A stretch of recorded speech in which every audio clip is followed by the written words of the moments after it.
वंदे महापुरुष ते चरणारविंदम।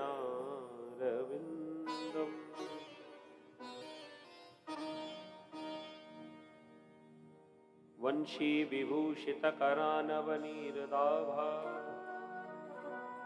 पीतांबरादरुणबिंब फलाधरुष्ठा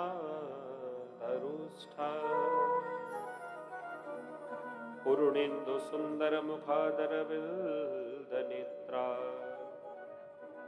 कृष्णात् परं किमपि तत्त्वमहं न जाने।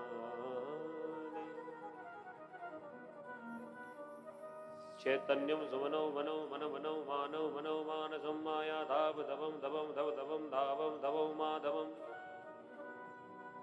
श्वासासार सरं सरं सर सरं सारं सरं वा सरं वैकुंठादिभवं भवं भवं भावं भवं सांभवम्।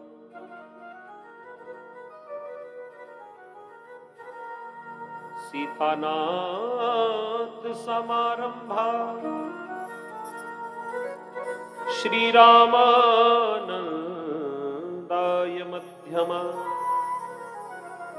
अस्मदाचार्य पर्यन्तां वंदे श्री गुरु परंपरा। सर्वमंगल मांगल्ये शिवे सर्वार्थ साधिके शरण्ये त्र्यंबके गौरी नारायणी नमोस्तुते। अतुलित बलधामं हेमशैलावदेहं दनुजवन कृशानुं ज्ञानिनामग्रगण्यं सकल गुण निधानं वानराणामधीशं रघुपति प्रिय भक्तं वातजातं नमामि। लेत सदा सुध दीन की सहज दया के धाम जननी जनक दास के प्रभु श्री सीताराम। जय जय श्री राधारमण जय प्रभु नवल किशोर जय गोपी चित चोर प्रभु जय प्रभु माखन चोर। सब देवन को द्वार तज मैं आयो तुम्हारे द्वार। हे वृषभानु की लाडली नेको मेरी ओर निहार।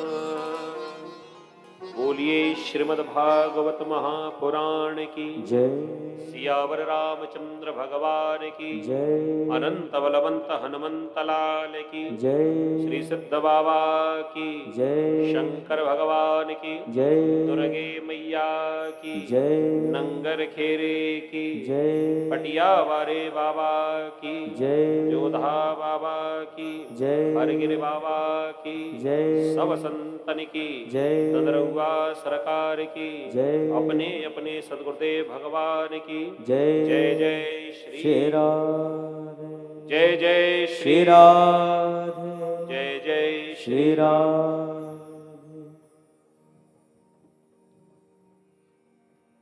परम मंगल में परात्पर अकारण करना वर्णालय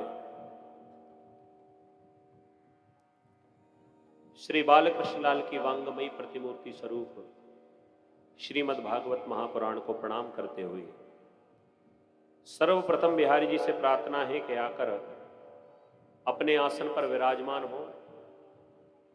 समस्त देवी देवताओं से प्रार्थना है कि अपने स्थान पर विराजमान हो। सभी स्थान देवता, ग्राम देवता, नगर देवता, ब्राह्मण देवता, संत समाज, हमारे परीक्षित जी महाराज एवं समस्त उनका परिवार, दूर दूर से पधारे हुए अतिथिगण, भगवान के कथा प्रेमी माताएं बहनें, हमारे भाई बुजुर्ग, छोटे छोटे बच्चे, और जहां तक आवाज पहुंच रही है, ये शब्द जहां तक गूंज रहा है, आप सभी भक्तों को श्री व्यासपीठ से हार्दिक स्वागत, अभिनंदन।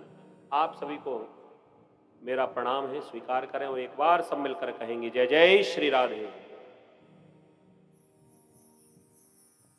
क्या बात है, आवाज नहीं आ रही, आवाज कम रही। सब मिलकर कहें जय जय श्री राधे। आए सब मिलकर भगवान की आज द्वितीय सत्र की कथा में प्रवेश करते हैं। मन तथा वाणी को पवित्र करें, भगवान का नाम लेते हुए चलेंगे।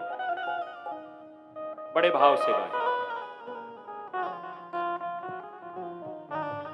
बोलिए भक्तवत्सल भगवान की जय। जय राधा माधव जय कुंज बिहारी जय राधा।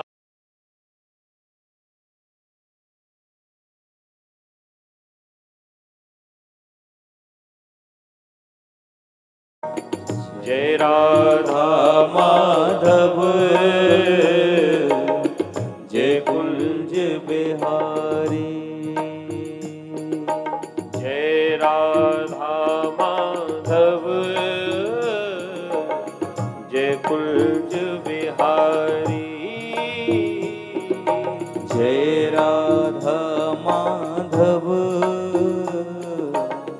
जय कुंज बिहारी जय गोपी जन बल्लभ जय गिरिवर धारी जय गोपी जन बल्लभ सभी गाइए जय गिरवर धारी जय गोपी जन बल्लभ जय गिरिवर धारी जय गोपी जन बल्लभ जय गिरवर धारी जय राधा माधव जय कुंज बिहारी जय राधा माधव जय कुंज बिहारी जय राधा माधव जय कुंज बिहारी जय राधा माधव जय कुंज बिहारी हरि बोल।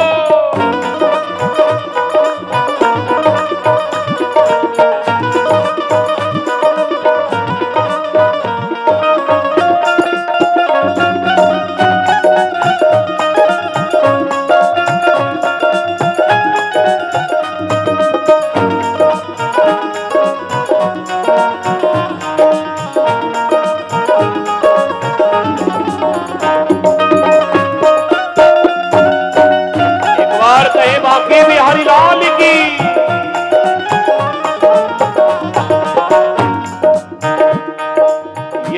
यशोदानंदन ब्रज जन रंजन यशोदानंदन ब्रज जन रंजन यशोदानंदन ब्रज जन रंजन यशोदानंदन ब्रज जन रंजन यशोदानंदन ब्रज जन यशोदानंदन ब्रज जन रंजन यमुना तीर वनचारी यमुना तीर वनचारी जय राधा माधव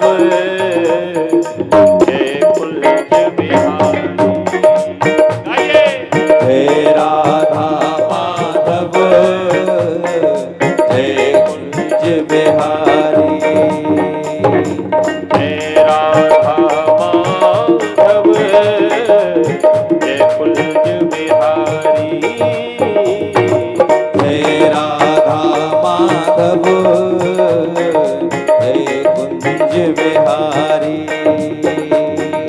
जय गोपी जन बल्लभ जय गिरिवर धारी जय गोपी जन बल्लभ जय गिरवर धारी जय गोपी जन बल्लभ जय गिरिवर धारी जय गोपी जन बल्लभ जय गिरवरधारी। जय राधा माधव जय कुंज बिहारी।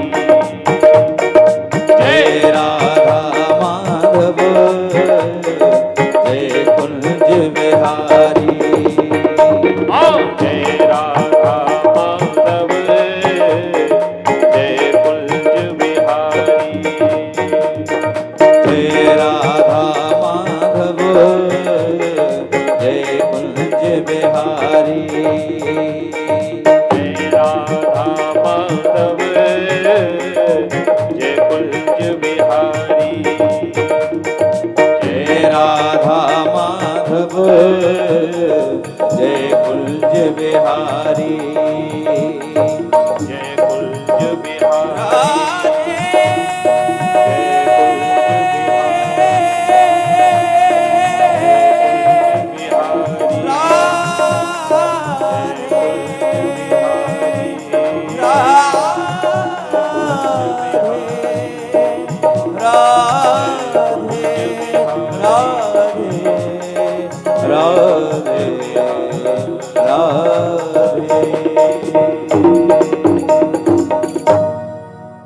बोले कृष्ण कन्हैया लाल की जय। दाऊ जी महाराज की जय। राजा रामचंद्र भगवान की जय। जय जय श्री राम।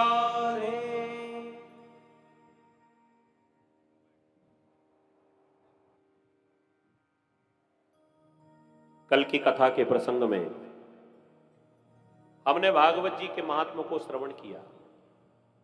श्रीमद् भागवत की कथा सुनने का क्या फल है, क्या महत्व है, ये हमने कल की कथा में समझा। और हम सभी को याद होगा ये सारी चर्चा कहां चल रही है जी? नैमिषारण्य तीर्थ में। नैमिषारण्य तीर्थ में कथा चल रही है। 88,000 महात्मा बैठे हुए हैं। उन 88,000 महात्माओं में जो प्रमुख महात्मा जी हैं उनका नाम है शौनक जी महाराज। अब देखो जी 88,000 महात्माओं का नाम तो अलग अलग नहीं लिखा। अगर 88,000 महात्माओं का नाम लिखने बैठते तो एक भागवत तो नामों से ही भर जाता। इसलिए सबके नाम ना देते हुए केवल प्रमुख एक नाम दिया, शौनक जी महाराज, और उनके साथ में बैठे हुए 88,000 महात्मा। और इन सबको कथा श्रवण कौन करा रहा है? उनका नाम है सूत जी महाराज। जो कथा के वक्ता हैं वो है सूत जी महाराज और श्रोता हैं शौनक जी महाराज, साथ में 88,000 महात्मा। भागवत का महात्म समझाया। श्री सूत जी महाराज कहते हैं कि हे शौनक आदि ऋषियों, ये भागवत की कथा को सुनकर ज्ञान वैराग्य का बुढ़ापा दूर हुआ। यही परम पावनी ये भागवत की कथा है जिसको सुनकर धुंधकारी जैसा महान प्रेत भी तर गया। और यही भागवत की कथा से परीक्षित जी महाराज अपना उद्धार करते हैं। सुखदेव जी ने कथा जिनको सुनाई। तो अभी तो भागवत की महिमा को बतला रहे थे और महिमा बताने के बाद अब भागवत की कथा में प्रवेश किया। पहले तो मंगलाचरण किया सूत जी महाराज ने। तो क्या कहते हैं सूत जी महाराज? आइए सब मिलकर भागवत की कथा में प्रवेश करें। जनमान्द्यस्य तोन्वयादितरतस् चार्थे सुविज्ञ स्वरा तेने ब्रह्म हृदयादि कवये मुह्यन्त यत्सूर्यः तेजो भारि मृदां यथा विनिमयो यत्र सर्गो मृषा धाम्ना स्वेन सदा निरस्तकुहकं सत्यं परम धीमहि। ये भागवत का पहला श्लोक। सूत जी महाराज क्या कहना चाहते हैं? सूत जी महाराज कहते हैं कि हे शौनक आदि ऋषियों, जनमांध्यस्य तून्मयाधितरतश्चार्थेषु विज्ञस्वराट। जिन परमात्मा की कथा सुनने के लिए हम लोग यहां पर एकत्रित हुए हैं, वो परमात्मा तो हमारे चारों ओर विद्य है, हमारे चारों ओर विद्यमान है। ये सूत जी महाराज कहते ब्रह्मसूत्र के माध्यम से चार्थेषु विज्ञ स्वराट। ये तो भागवत की वाणी, और यही बात भगवान हमारे चारों ओर हैं। यही बात गोस्वामी तुलसीदास जी महाराज ने रामचरितमानस में कही, सिय राम मैं सब जग जानी, करहु प्रणाम जोर जुग पाणी। हरि व्यापक सर्वत्र समाना, प्रेम ते प्रगट होई मैं जान। हर जगह है। चार्थेषु विज्ञ स्वराट, तेने ब्रह्म हृदय आदि कवये मोहियंत यत् सूर्य। जिनकी लीला, जिनकी माया ब्रह्मादिक देवता भी नहीं समझ पाते, उनकी माया का वो प्रभाव है। आप लोगों ने कथा में सुना होगा, जब भगवान गैया चरा रहे थे और ग्वाल वालों के संग में बैठकर संग में ही मिल बांट कर भोजन पा रहे हैं, और ऐसा भोजन कर रहे हैं भगवान, अपनी में से भी दूसरे को खिला रहे हैं। जो ग्वाल वाल घर से कलेवा लेकर आया है, उसकी पत्तल में से उठा के खुद खा जाते हैं। अपने घर से माखन लेकर आए, वो ग्वाल वाल को खिलायो, और बाकी घर से जो अचार पूड़ी लेके आए उसे वो खुद खाए लियो। ये जब दृश्य ब्रह्मा जी ने देखा तो ब्रह्मा जी चकित रह गए, ये कैसा भगवान है? अरे ये भगवान नहीं हो सकता, जो ग्वाल बालों की जूठन खाने में लगा है, ये कैसा भगवान? अब देखो, परमात्मा की लीला और ब्रह्मा जी की समझ में नहीं आई, और गलती कर बैठे ब्रह्मा जी। ब्रह्मा जी ने जाकर ग्वाल वालों का हरण किया, गाय बछड़ों का हरण किया, और सीधे ब्रह्मलोक में डाल दिया।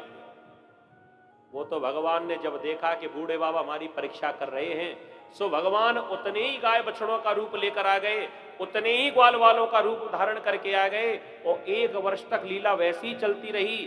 ब्रह्मा जी सोच रहे थे ग्वाल वाल हमारे यहाँ आए, और वहां भगवान नकली ग्वाल वाल बनकर और घर घर में जाकर विद्यमान हो गए। चार्थेषु विज्ञ स्वराट, जित देखो तित श्याममयी है, हर घर में भगवान कृष्ण। तो ब्रह्मादिक देवता भी जिनकी लीला से मोहित हो जाते हैं, तो भला संसारी हम लोग कैसे समझेंगे उनकी लीला को? चार्थेषु विज्ञ स्वराट, तेने ब्रह्म हृदय आदि कवये मोहियंत यत् सूर्य। जैसे बड़े बड़े कवि, बड़े बड़े आचार्य जिनकी गुणानुवादों को गा रहे हैं, और भगवान की लीला किस प्रकार की है। भगवान के माया के द्वारा ये संसार रचित हुआ, ये संसार बना। थोड़ा ध्यान देंगे जी। माया का अर्थ क्या है? हम सब बड़े आसानी से कह देते कि भैया सब मोह माया है, लेकिन माया का अर्थ क्या होता है? मां माने नहीं और या माने जो। मां नहीं और या माने जो, 2 अक्षर है ना, मां या।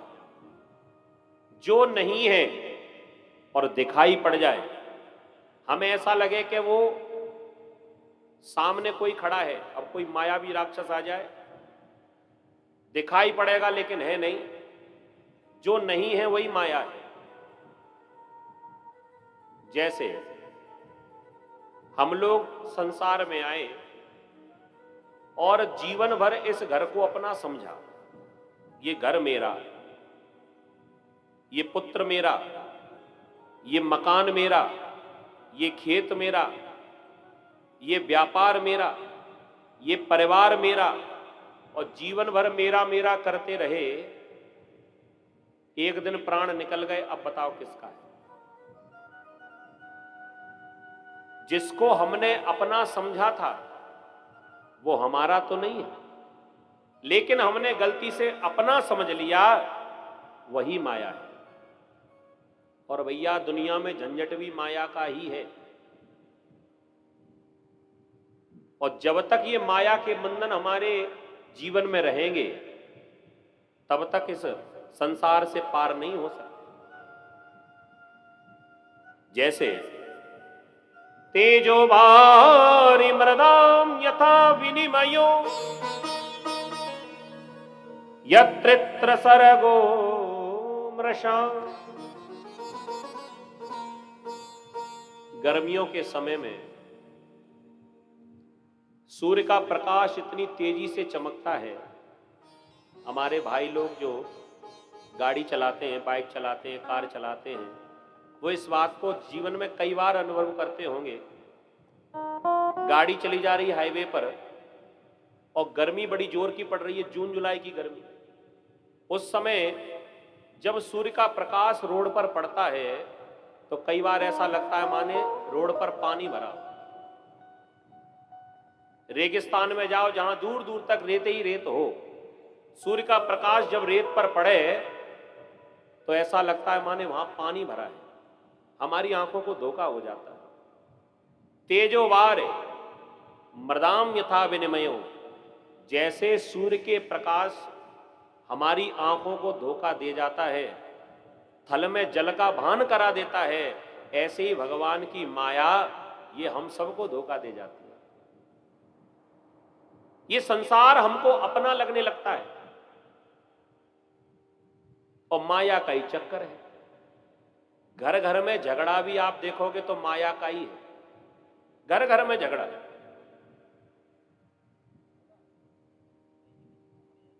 जो बेटा अपनी मां के गर्भ में एक साथ रहे, वही बेटा एक साथ घर में नहीं रह पाते। सोचने की बात है। ये माया का चक्कर बड़ा बुरा है। एक बार एक श्रीमान जी अपनी पत्नी की विदा कराकर वापस घर आ रहे थे। अब घर से निकलने में थोड़ा समय लग गया। जब तक पहुंचे बस स्टैंड तक, तब तक इनके गांव जाने वाली जो आखिरी गाड़ी थी वो छूट गई। अब बेचारे खड़े रह गए, पत्नी को साथ लिए हुए।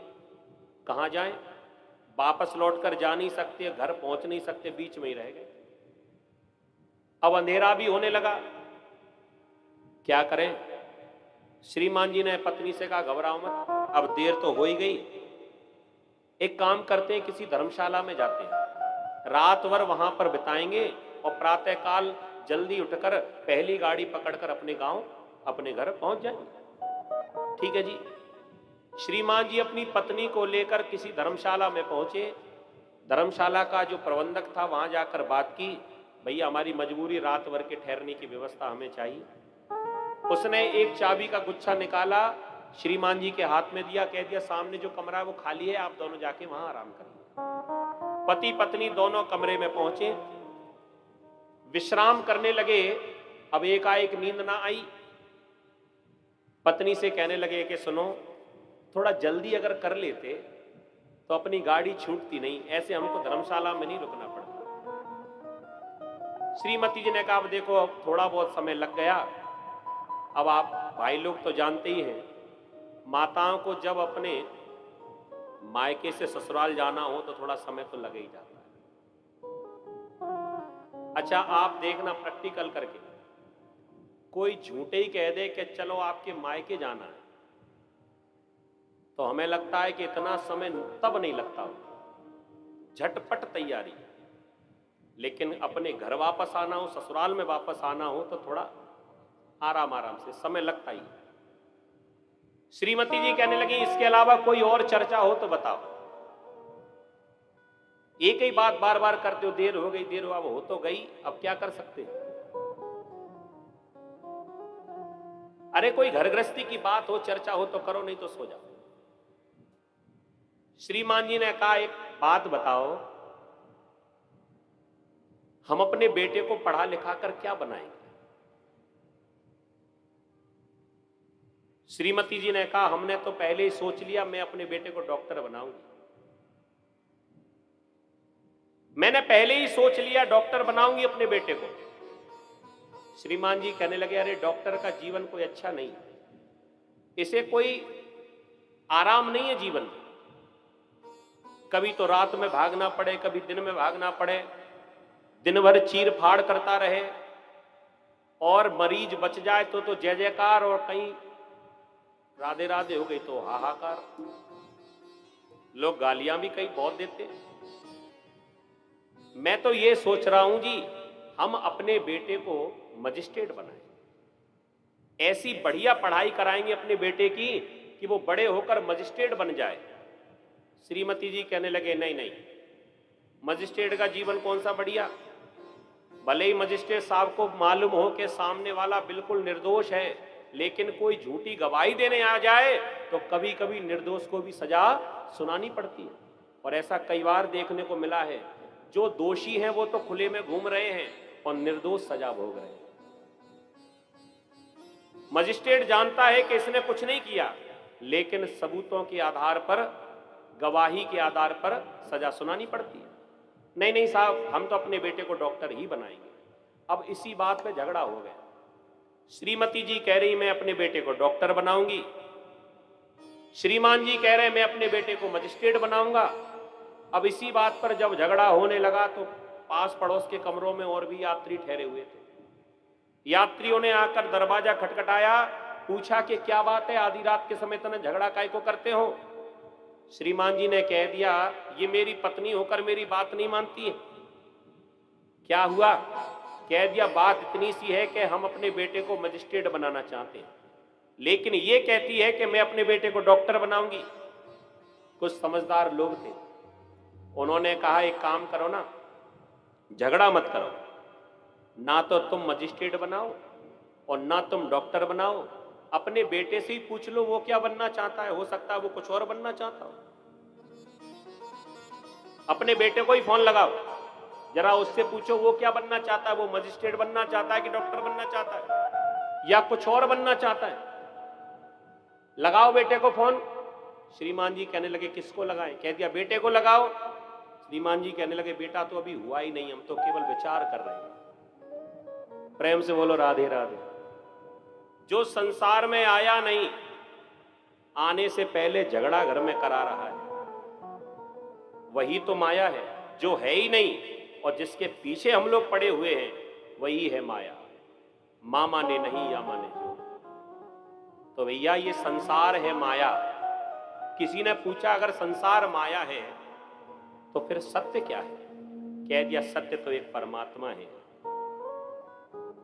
धामना स्वेन सदा निरस्तकुहकम सत्यम परम धीमहि। सत्य है एक परमात्मा, और उसी परमात्मा की शरण में हम सबको चलना चाहिए।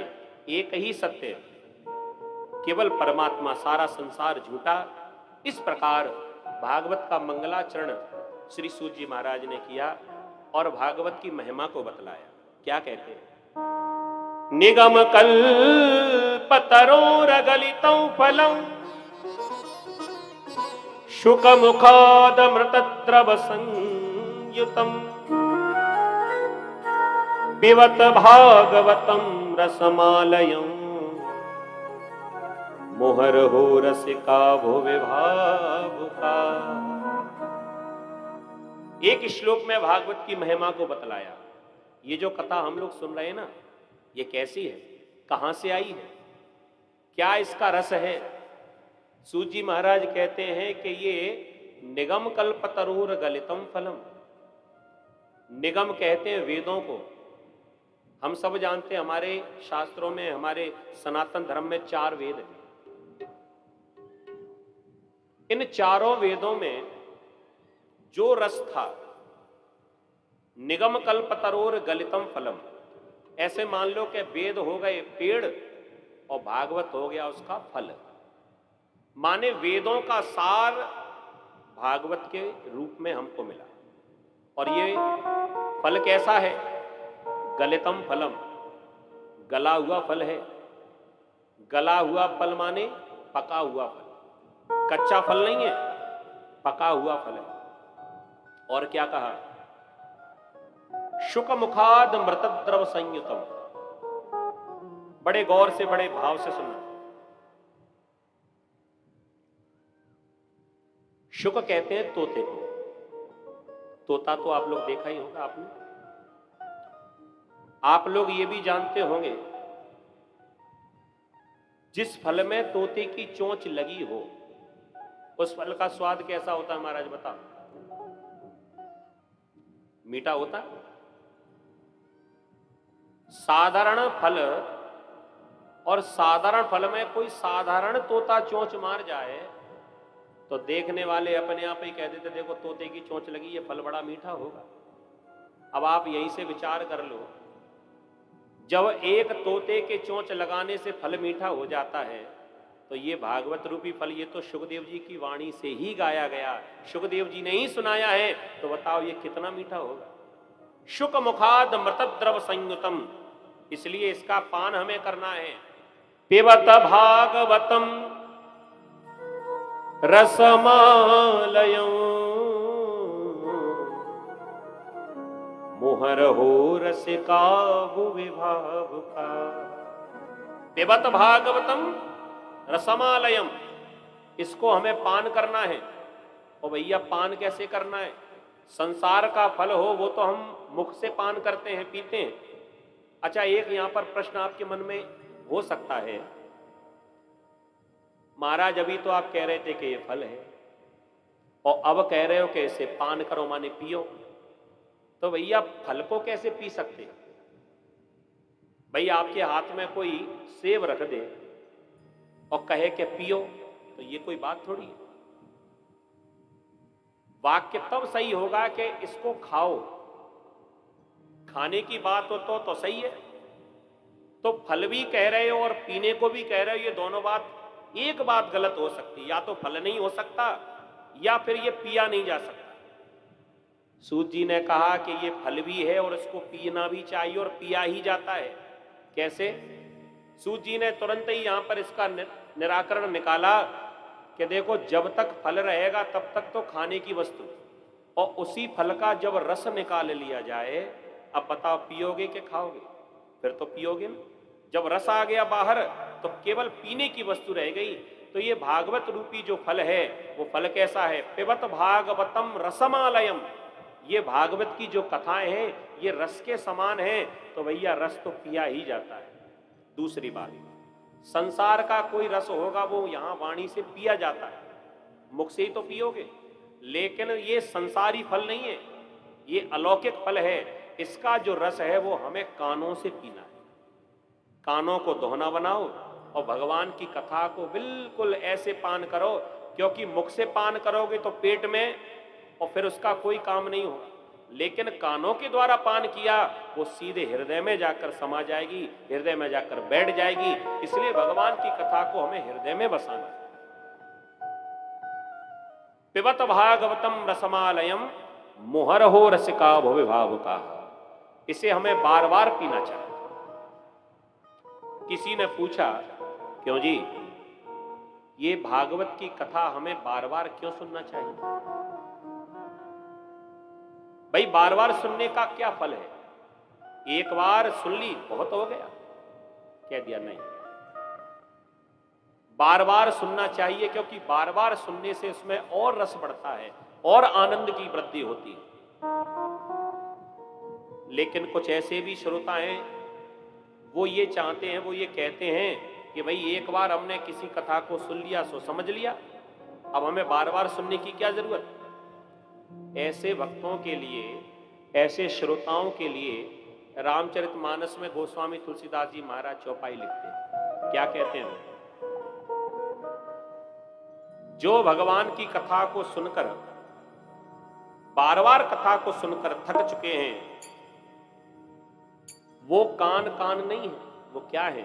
सुन लीजिए क्या कह रहे हैं। रामचरित जे सुनत अघाही, रामचरित जे सुनत अघाही, रामचरित जे सुनत सुनत अघाही।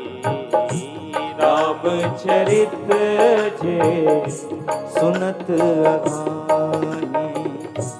रामचरित जे सुनत अघाही। रामचरित जे सुनत अघाही। रस विशेष जाना तिन नाही। रस विशेष जाना तिन नाही। जिन हरि कथा सुनी नहीं काना। जिन हरि कथा सुनी नहीं काना। श्रवण रंध्र अहि भवन समाना। श्रवण रंध्र अहि भवन समाना।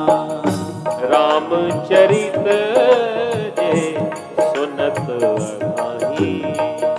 रामचरित जे सुनत अघाही। रस विशेष जाना तिन नाही। रस विशेष जाना तिन नाही। रस विशेष जाना तिन नाही। जो भगवान की कथा को सुनकर भी छक जाते हैं, जिनका मन भगवान की कथा को सुनकर भी भर जाता है, समझ लो कि वो अभी भगवान की कथा का रस जान नहीं पाए। क्योंकि एक बार प्रभु की कथा का रस जिनको लग गया, वो जीवन में भगवान की कथा सुने बगैर रह नहीं सकते। कई ऐसे कथा के प्रेमी होते हैं जो कोसों दूर तक जाकर और कथा सुन लेते हैं, और कई ऐसे होते हैं जो गांव के गांव में कथा सुनने नहीं आ पाते। ये तो रस, जिसको रस का चस्का लग जाए तो भैया दूर दूर से भी कथा सुनने के लिए आएगा। मुहर हो रसिका भुवि भावुका, दो को निमंत्रण दिया, रसिक और भावुक कथा सुनने के लिए आवे। किसी ने कहा, क्यों जी, अगर कोई कथा का श्रोता रसिक ना हो, जरा गौर से सुनना इस बात, कोई श्रोता रसिक नहीं है और कोई श्रोता भावुक नहीं है, तो क्या वो कथा सुनने नहीं आएगा? और आ भी गया तो उसे भगा थोड़ी दोगे? तो सूत जी महाराज ने ऐसी मर्यादा ही क्यों बनाई? केवल दो ही प्रकार के श्रोता हमें कथा में, या तो वो भावुक होना चाहिए या वो कथा प्रेमी, कथा का रसिक होना चाहिए। रसिक और भावुक कथा में आ जाए, बाकी सब यहां कथा में किसी को आने की जरूरत है। ऐसी मर्यादा क्यों बनाई? तो भैया संतों ने इस बात का भी निराकरण दिया। ऐसी कथा इसलिए, ऐसा नियम इसलिए बनाया गया कि जिस कथा पंडाल में या जहां भी कथा हो रही हो, अगर श्रोता रसिक होंगे, भावुक होंगे, तो कथा में भी आनंद आएगा। और श्रोता या रसिक भावुक कथा में श्रोता यदि नहीं है, तो ना तो वो खुद कथा सुनेंगे, ना पड़ोसी को सुनने देंगे। प्रेम से बोली राधे राधे। अगर वो श्रोता रसिक नहीं है, वो श्रोता भावुक नहीं है, तो वो कथा सुनने आ तो जाएगा, लेकिन कथा सुनेगा नहीं, ना दूसरे को सुनने देगा। उसका ध्यान केवल व्यवस्थाओं पर रहेगा। कहीं कोई कमी मिल जाए, शाम को हम दरोगा जी को घेर लेंगे और कहेंगे, देखो कथा तो तुम्हारी बढ़िया हो रही, लेकिन तुम्हारी ये व्यवस्था में गड़बड़। जो कमियां बताने वाले। अच्छा, एक जगह प्याऊ लगी थी, उदाहरण से समझ लो, अच्छे से समझ में आता।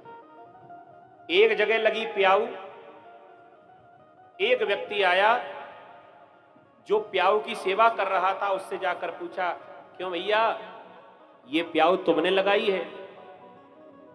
जो सेवा कर रहा था जल की, उसने कहा, अरे नहीं नहीं भैया, ठाकुर जी ने लगाई, भगवान ने लगाई है ये सेवा, आप तो जल पियो। सामने वाले ने फिर प्रश्न पूछा, ये बताइए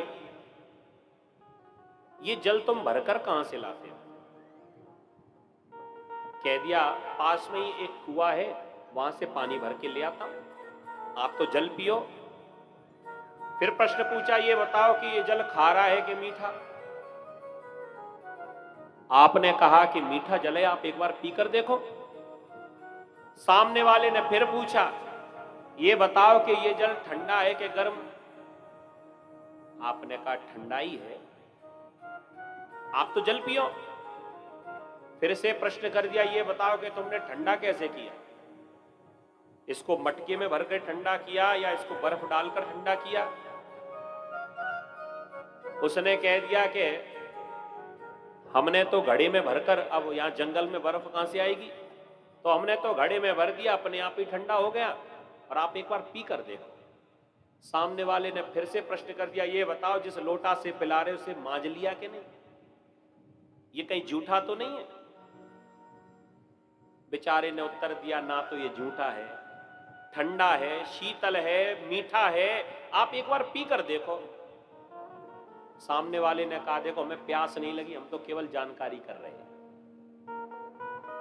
अब सीधी सी बात यह है कि इतने सारे प्रश्न वही करता है जिसको प्यास नहीं लगी। और भैया ईमानदारी से बताओ जिसे प्यास लगी हो, कभी वो जाके ये पूछता है कि ये प्याऊ किसने लगवाई, क्यों लगवाई, कब लगवाई, ये जल कहां से भरकर लाते हो, बर्फ डाल के ठंडा किया है घड़े में? कोई प्रश्न नहीं होता उसका। तो कंठ सूख रहा है, वो तो जाकर कहेगा भैया जल पिलाओ। बिल्कुल ऐसे ही कथा की प्यास होती है। जो कथा के प्रेमी हैं उन्हें पता लग जाए कि कहीं कथा हो रही है, वो ये नहीं पूछेंगे कथा कौन करवा रहा है, कौन कह रहा है, सीधे कथा में पहुंचे। अब जैसे कथा चल रही है और आप कथा सुनने के लिए घर से निकले और कोई आपको गांव में बैठा मिल गया चबूतरा पर, आपसे पूछा चौधरी साहब कहां चले ऐसी गर्मी में? आपने कहा कथा चल रही है बाबा के दरबार में, वहीं जा रहे हैं, आप भी चलिए। सामने वाले ने प्रश्न पूछा हाँ हाँ कथा तो चल रही है, हमने सुना है, लेकिन ये बताओ कि ये कथा करवा कौन रहा है? अब देखो प्रश्न शुरू हुए, कैसे कैसे प्रश्न। ये करवा कौन रहा है? नाम ले दिया परीक्षित का कि वो अमुक कोई व्यक्ति, यहीं की बात नहीं दुनिया में कहीं की भी बात हो, वो कथा करा रहे हैं, आप भी चलिए। सामने वाले ने कहा ये बताओ कि ये कथा करवा क्यों रहे? कहीं इनको गड़ा हुआ धन तो नहीं मिल गया? कोई बहुत बड़ा गड़ा हुआ धन मिल गया हो, शायद इसलिए कथा करा रहे। जो कथा सुनने जा रहा था उस श्रोता ने कहा ये तो नहीं पता कि उसे धन मिला या कुछ और मिला, लेकिन कथा करवा रहा ये हमें मालूम, आप भी चलो ना। सामने वाले ने फिर प्रश्न पूछा ये बताओ कथा कहने कौन आया है? कथा व्यास कौन है? आपने नाम बता दिया। फिर कहा ये बताओ कथा कहते कैसी है? अब जगह पे ही सारे उत्तर चाहिए। वो कथा कैसी कहते हैं? कह दिया कथा तो कथा है, सबके कहने के ढंग अलग अलग होते हैं, आप भी चलो ना वहीं जाके निर्णय कर लेना कैसी करते हैं। फिर प्रश्न पूछा ये बताओ व्यवस्थाएं कैसी हैं वहां पर? आपने कहा व्यवस्थाएं भी अच्छी हैं। फिर पूछा ये बताओ कि रोज भंडारा होता है कि नहीं? कह दिया हाँ होता है, आप भी चलो ना कथा सुनने के लिए। अच्छा ये बताओ रोज की तो अलग बात है, लेकिन आखिरी दिन भंडारा जब होगा तो कितना होगा, उसमें कितनी बोरियां गलेंगी? दुनिया भर के प्रश्न पूछ डाले।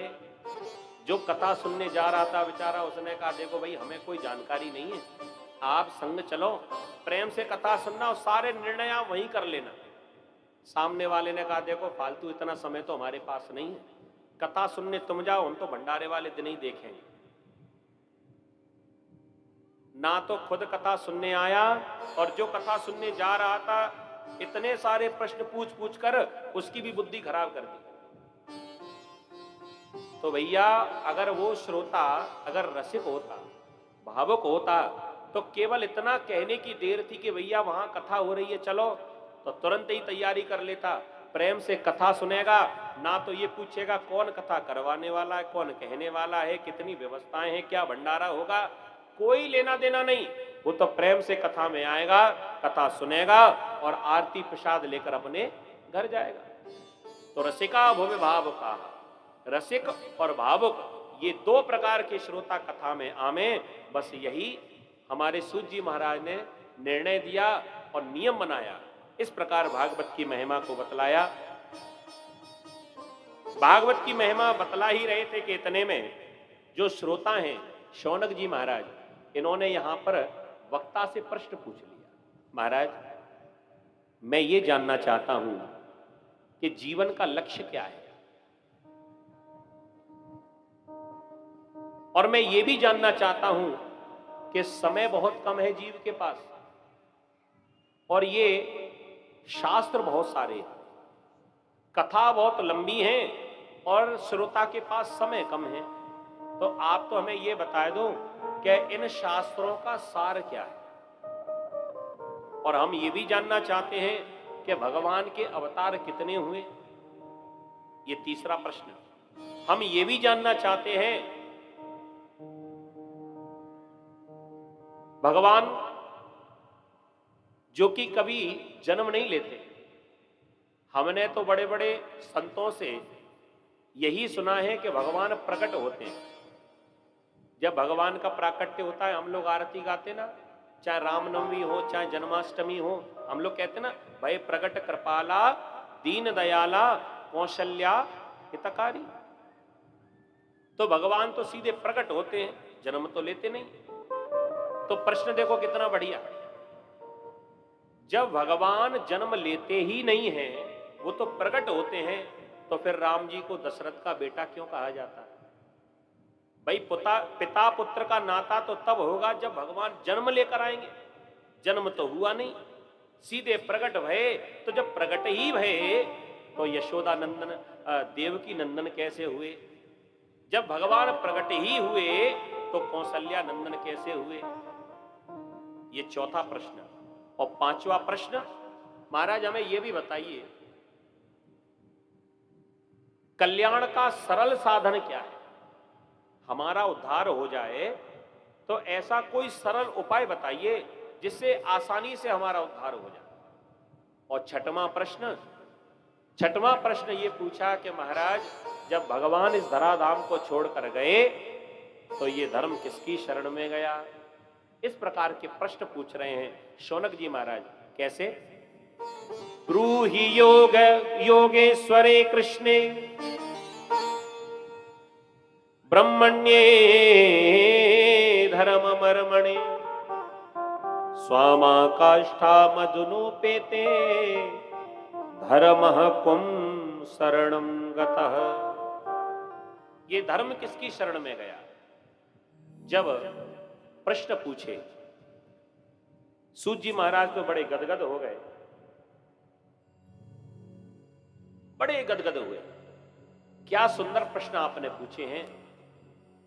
मैं आपके इन प्रश्नों का उत्तर तो जरूर दूंगा, लेकिन उसके पहले मैं अपने गुरु जी को ध्यान करना चाहता हूं, गुरु का ध्यान करना चाहता हूं। सूत जी महाराज के जो गुरु जी हैं वो कौन हैं? अपने गुरु, वैसे तो इनके जो गुरु जी हैं वो व्यास जी महाराज, लेकिन उनसे भी ज्यादा इनकी जो श्रद्धा है व्यास जी के पुत्र सुखदेव जी। उनके बारे में कहने लगे कि क्या बताऊं, ऐसा जीवन में मैंने फक्कड़ संत नहीं देखा, ऐसा वैरागी ऐसा त्यागी संत नहीं देखा। क्या कहने? सुखदेव जी महाराज को ध्यान करने लगे। यम प्रव्रजन्तु मनपेतमपेत कृत्यम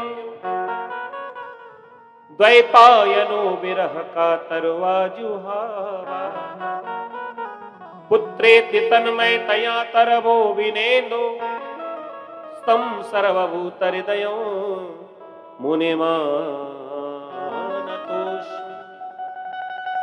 सुखदेव जी महाराज का ध्यान करने लगे। देखिए भैया, जीवन में गुरु जरूर बनाना चाहिए। जब तक जीवन में गुरु नहीं है तब तक हमारा उद्धार असंभव है, हो नहीं सकता। रामचरितमानस में आया है, गुरु बिन भवन दितरे ना कोई, जो विरंच शंकर सम होई। बिना गुरु की गति नहीं है, इसलिए गुरु तो जरूर बनाओ। लेकिन क्या बताएं, जीवन में हम सारे संबंध बना लेते हैं। माता पिता का संबंध, भाई बहन का संबंध, पति पत्नी का संबंध, मित्रता का संबंध, लेकिन गुरु से संबंध नहीं है। अब गुरु से ही संबंध नहीं है तो भगवान से संबंध कैसे हो जाएगा जी। इसलिए गुरु का संबंध तो जरूरी है। हम वैष्णव बने, अपने जीवन में गुरु जरूर बनावे। और पूरा जीवन बीत जाए और किसी से पूछो ना, हमने कई बार पूछा, पूरा जीवन बीत गया, बुढ़ापा आ गया, लेकिन गुरु नहीं बनाए। हमने एक जगह पूछा था, बाबा जी आपने पूरा जीवन बिता दिया ऐसे ही, आपने गुरु तो बनाए नहीं, बातें तो बहुत अच्छी अच्छी करते हो आप। तो इतने वृद्ध जिनकी गर्दन हिल रही थी और गर्दन हिलाते हुए कहने लगे, क्या बताएं महाराज, हमें अपने जीवन में हमारी टक्कर का कोई मिला ही नहीं। अब बताइए, हमारी आज तक ये समझ ही नहीं आया कि गुरु से कुश्ती लड़ना है कि ज्ञान लेना। अरे भैया, अपनी टक्कर का कहां ढूंढ रहे हो? जब तक ये भाव रहेगा जीवन में कि कोई मेरे टक्कर का मुझे मिले, माने अभिमान भीतर रहेगा, तो जीवन में गुरु आपको मिल ही नहीं सकते। अरे गुरु तो ऐसे होना चाहिए जो हमें जीवन में सद्मार्ग दिखावे, हमें अच्छे मार्ग पर चलने का रास्ता दिखावे, हमें अच्छे मार्ग पर चलने के लिए प्रेरित करें। ऐसे गुरु जीवन में बनाना चाहिए। तो आइए, वहां तो सूत जी महाराज अपने गुरु जी का ध्यान कर रहे हैं, तो हम लोग भी अपने अपने गुरु जी का ध्यान करें, क्योंकि गुरु की कृपा नहीं होगी तब तक भगवंत की कृपा नहीं हो सकती। सब अपने अपने गुरु जी का ध्यान करें। बोलिए सद्गुरुदेव भगवान की जय। आया हूं मैं तो तेरे द्वार, गुरु जी मेरी पूजा करो स्वीकार। गुरु जी मेरी पूजा करो स्वीकार। गुरु जी मेरी पूजा करो स्वीकार। गुरु जी मेरी पूजा करो स्वीकार। नन्ना सा फूल हूँ मैं, चरणों की धूल हूँ मैं। नन्ना सा फूल हूँ मैं, चरणों की धूल हूँ मैं। आया हूँ मैं तो तेरे द्वार, गुरु जी मेरी पूजा करो स्वीकार। गुरु जी मेरी पूजा करो स्वीकार।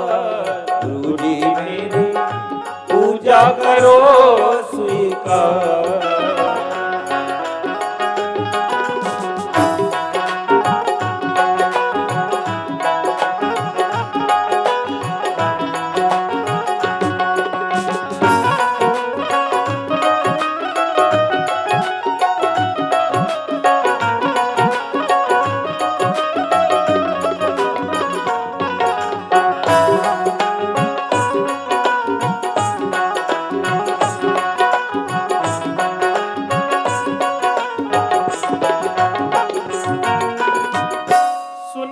हमारी अर्जी, मुझको कुछ ज्ञान दो, जीवन को जीना सीखो, ऐसा वरदान दो। जीवन को जीना सीखूं, ऐसा वरदान दो। जीवन को जीना सीखूं, ऐसा वरदान दो। सुन लो हमारी अर्जी, मुझको कुछ ज्ञान दो, जीवन को जीना सीखो, ऐसा वरदान दो। जीवन को जीना सीखूं, ऐसा वरदान दो। जीवन को जीना सीखूं ऐसा वरदान। सूरज सी शान पाऊं, चंदा सामान पाऊं। सूरज सी शान पाऊं, चंदा सामान पाऊं। सूरज सी शान पाऊं, चंदा सामान पाऊं। सूरज सी शान पाऊं, चंदा सामान पाऊं। इतना सा दे दो उपहार, गुरुजी मेरी पूजा करो स्वीकार। गुरुजी मेरी पूजा करो स्वीकार। हरि जी मेरी पूजा करो स्वीकार। हरि जी मेरी पूजा करो स्वीकार। क्योंकि चंदा सा फूल हूँ मैं, चरणों की धूल हूँ मैं। नन्हा सा फूल हूँ मैं, चरणों की धूल हूँ मैं। आया हूँ मैं तो तेरे द्वार, गुरुजी मेरी पूजा करो स्वीकार। गुरुजी मेरी पूजा करो स्वीकार। ऐसे नहीं, जरा मीठी मीठी ताली बजाते हुए हरि बोल। एक बार कहे गुरुदेव भगवान की।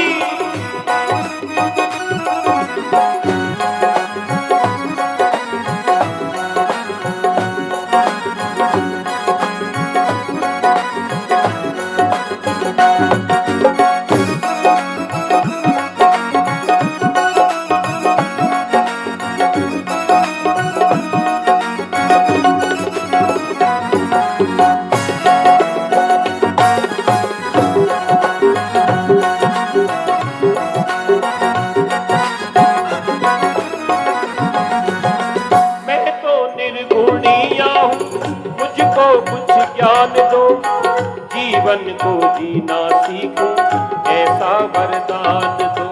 ओ जीवन को जीना सीखूं ऐसा वरदान दो। जीवन को जीना सीखूं ऐसा वरदान दो। मैं तो निर्गुणिया हूँ, बस इतनी बात है, मेरे जीवन की डोरी अब तेरे हाथ है। ओ मेरे जीवन की डोरी अब तेरे हाथ है। मेरे जीवन की डोरी अब तेरे हाथ है। और थोड़ा सा गुण मिल जाए, निर्धन को धन मिल जाए। थोड़ा सा गुण मिल जाए, निर्धन को धन मिल जाए। थोड़ा सा गुण मिल जाए, निर्धन को धन मिल जाए। थोड़ा सा गुण मिल जाए, निर्धन को धन मिल जाए। मानू तुम्हारा उपकार, गुरुजी मेरी पूजा करो स्वीकार। गुरुजी मेरी पूजा करो स्वीकार। गुरुजी मेरी पूजा करो स्वीकार। गुरुजी मेरी पूजा करो स्वीकार। क्योंकि नन्हा सा फूल हूँ मैं, चरणों की धूल हूँ मैं। नन्हा सा फूल हूँ मैं, चरणों की धूल हूँ मैं। नन्हा सा फूल हूँ मैं, चरणों की धूल हूँ मैं। नन्हा सा फूल हूँ मैं, चरणों की धूल हूँ मैं।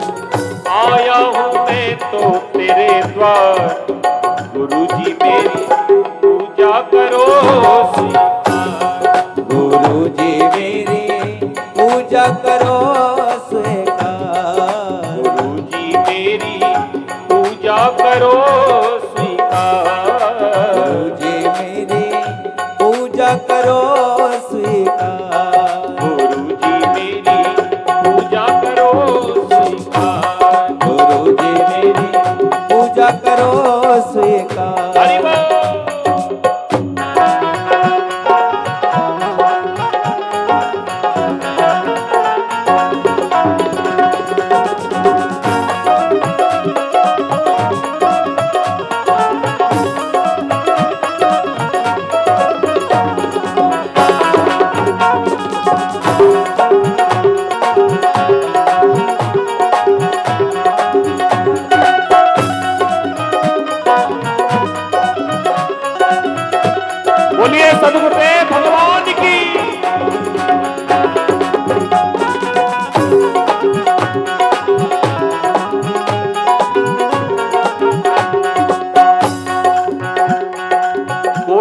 सहारा बिन तेरे, कोई ना सहारा बिन तेरे, गुरुदेव सांवरिया मेरे। ओ मेरा कोई ना सहारा बिन तेरे, गुरुदेव सांवरिया मेरे। मेरा कोई ना सहारा बिन तेरे, गुरुदेव सांवरिया मेरे। ओ मेरा कोई ना सहारा बिन तेरे, गुरुदेव सांवरिया मेरे। गुरुदेव सांवरिया मेरे, ओ गुरुदेव सांवरिया मेरे। सरकार सांवरिया मेरे। ओ सरकार सांवरिया मेरे। कोई ना सहारा बिन तेरे, गाओ, कोई ना सहारा बिन तेरे, गुरुदेव सांवरिया मेरे। मेरा कोई ना सहारा बिन तेरे, गुरुदेव सांवरिया मेरे। सरकार सांवरिया मेरे। सरकार सांवरिया मेरे। सरकार सांवरिया मेरे। सरकार सांवरिया मेरे। गुरुदेव सांवरिया मेरे। ओ गुरुदेव सांवरिया मेरे। सरकार सांवरिया मेरे। ओ सरकार सांवरिया मेरे। बोलिए सदगुरुदेव भगवान की जय। करे बिहारी सरकार की जय। जय जय श्री श्री राधे।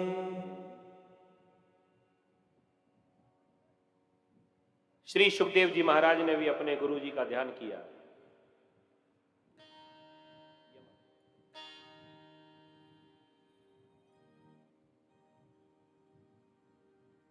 सुखदेव जी महाराज का ध्यान कर रहे हैं और बतलाते हैं वो सुखदेव जी महाराज कितने वैरागी संत हैं,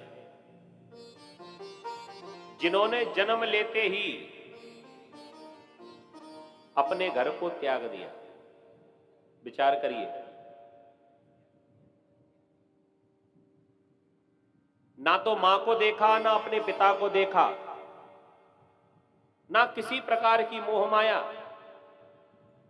सीधे जन्म लेते ही और जंगल की ओर भागने लगे।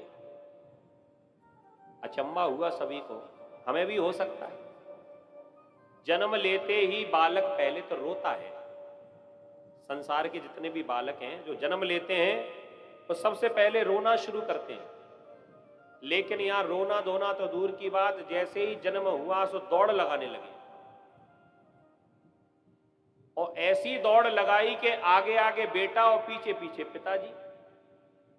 व्यास जी महाराज पीछे दौड़ रहे हैं पकड़ने के लिए, बेटा रुक जाओ, लेकिन सुखदेव जी रुकते नहीं, वो तो भागते जा रहे हैं।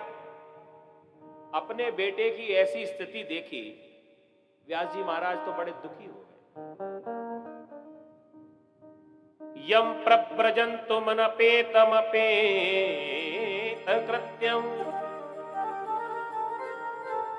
द्वैपायनो विरह का तरवा जुहावा पुत्रेति तन्मयतया तरवो विनेदो स्तम सर्वभूत हृदय मुने मानतोस्मि। व्यास जी महाराज अपने पुत्र को देखकर इतने विरह कातर हुए और दौड़ पड़े पीछे पीछे। लेकिन सुखदेव जी महाराज फिर भी ना रुके, वो तो जंगल में तपस्या करने के लिए जा रहे हैं। एक वो सुखदेव जी हैं जिन्होंने जन्म लेते ही अपने घर को छोड़ दिया, और एक हम जैसे संसारी जीव हैं जो पूरा जीवन निकल जाता है अपने घर को छोड़ नहीं पाते। अरे घर को तो छोड़ना दूर की बात, अपने जीवन में स्वार्थ नहीं छोड़ पाते। अरे स्वार्थ तो बहुत बड़ी बात है भैया। हमारे जीवन के जो व्यसन लगे हुए हैं, लोग तो पुड़िया तमाकू गुटखा नहीं छोड़ पाते। प्रेम से बोलो राधे राधे।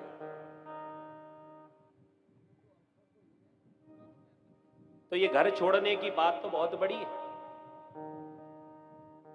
तो सुखदेव जी महाराज जन्म लेते ही दौड़ने लगे। ये बात समझ में नहीं आई।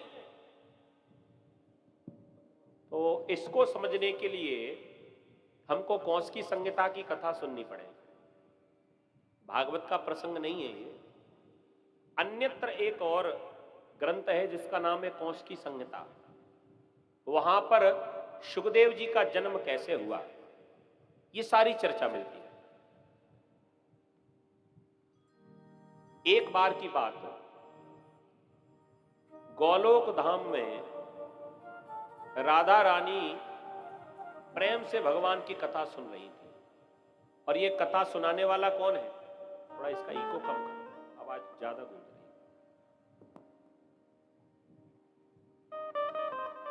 और सारी आवाज थोड़ी सी हल्की ही रखो, है ना। बोलिए भक्त वत्सल भगवान की। ध्यान देना। सुखदेव जी महाराज राधा रानी को गोलोक धाम में कथा सुना रहे तोते के रूप में, और भगवान की बड़ी सुंदर सुंदर चर्चाएं कर रहे थे। और राधा रानी इन चर्चाओं को सुनकर, कथाओं को सुनकर बड़ी भाव विभोर हो रही थी। उसी समय राधा रानी के मन में ऐसा भाव आया, अगर ये कथा संसार वाले सुन लें तो मेरे प्रभु का नाम तो चारों ओर फैल जाएगा, प्रभु के नाम का प्रचार होगा। आज राधा रानी ने सुखदेव जी से कहा, बेटा सुखदेव जी मां, मैं ये कह रही हूं कि तुम संसार में चले जाओ। अब तो इतना सुनकर सुखदेव जी महाराज घबराए। सुखदेव जी महाराज ने हाथ जोड़कर राधा रानी से कहा कि मैया, हमें लगता है हमसे कोई अपराध हो गया। मुझे लगता है कि कोई गलती मुझसे बन गई है। मैया, अगर कोई गलती बन भी जाए तो पूत कपूत सुने हैं जग में, माता न सुनी कुमाता। माता तो कुमाता नहीं होती। अरे पुत्र कुपुत्र हो सकता है, लेकिन माता कुमाता नहीं होती। तो मेरी कोई गलती, कोई अपराध अगर बन भी गया हो तो आप उसे क्षमा तो कर दोगी, लेकिन अपने चरणों से दूर होने का ये आदेश आप मुझे मत दीजिए। राधा रानी मुस्कुराई, कहने लगी, अरे बड़े भोले हो सुखदेव। अरे मैं तुम्हें अपने चरणों से दूर नहीं करती हूं। मैं तो ये चाहती हूं कि संसार में जाओ और संसार में जाकर जितने भी ये संसार के जीव हैं जो नित्य पापों में विलीन हैं और नरक भोग रहे हैं, अगर तुम जाकर उनको उपदेश करोगे तो मुझे पूर्ण भरोसा है कि वो पापी पापों से मुक्त हो जाएगा। तो चले जाओ संसार में, बड़ी आवश्यकता है तुम्हारी। अब राधा रानी ने आज्ञा दे दी। अब सुखदेव जी महाराज मना कैसे करें? कह दिया, ठीक है मैया, अब आपकी जैसी इच्छा, आप जो उचित समझे। राधा रानी को प्रणाम करके आज सुखदेव जी महाराज संसार की ओर जाने लगे। लेकिन आने का क्रम देखिए, सुखदेव जी महाराज सीधे पृथ्वी पर नहीं आए। पृथ्वी पर आने से पहले सुखदेव जी सीधे पहुंच गए कैलाश पर्वत पर। वहां पर एक तोते के घोंसले के भीतर अंडा रखा हुआ था, उसके भीतर जाकर बैठ गए। कौशिकी संहिता की कथा। उधर भगवान का मन जो कार्य करने वाला है, जिनका नाम है नारद जी, तुरंत भगवान ने मन से फोन लगाया, नारद जी आधा काम हो गया, आधा काम तुम कर दो। सो तुरंत ही नारद जी ने अपनी वीणा उठाई, नारायण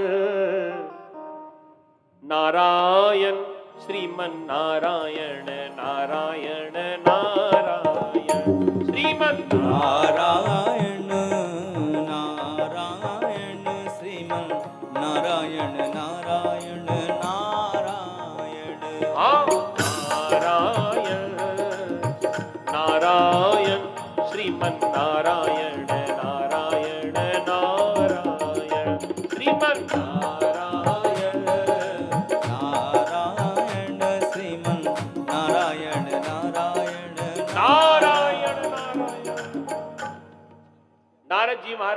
वीणा बजावते हुए सीधे कैलाश पर्वत पर पहुंचे। और आज संयोग ऐसा था कि भोलेनाथ कैलाश पर्वत पर थे ही नहीं। अकेली मैया पार्वती बैठी हुई। नारद जी ने देखा कि आज देवी पार्वती अकेली हैं। नारद जी ने जाकर जैसे ही नारायण नारायण की घोषणा करी, नारायण नारायण, देवी पार्वती प्रसन्न हो गई। ओहो, आज तो हमारे गुरुजी का आगमन हो गया, आइए गुरुजी। गुरुजी चले आए। कैसे आना हुआ? बड़े दिनों के बाद आए, आप तो यहां का रास्ता ही भूल गए। नारद जी कहने लगे, देवी क्या बताएं, आजकल हमने गृहस्थों के घर जाना बंद कर दिया। अरे महाराज, ऐसा क्यों किया आपने? कह दिया, क्या बताऊं, मेरी बड़ी बदनामी हो रही है। जब किसी गृहस्थ के घर जाएं तो सामने तो बड़ा स्वागत करता, आइए महाराज बैठिए, जलपान करिए।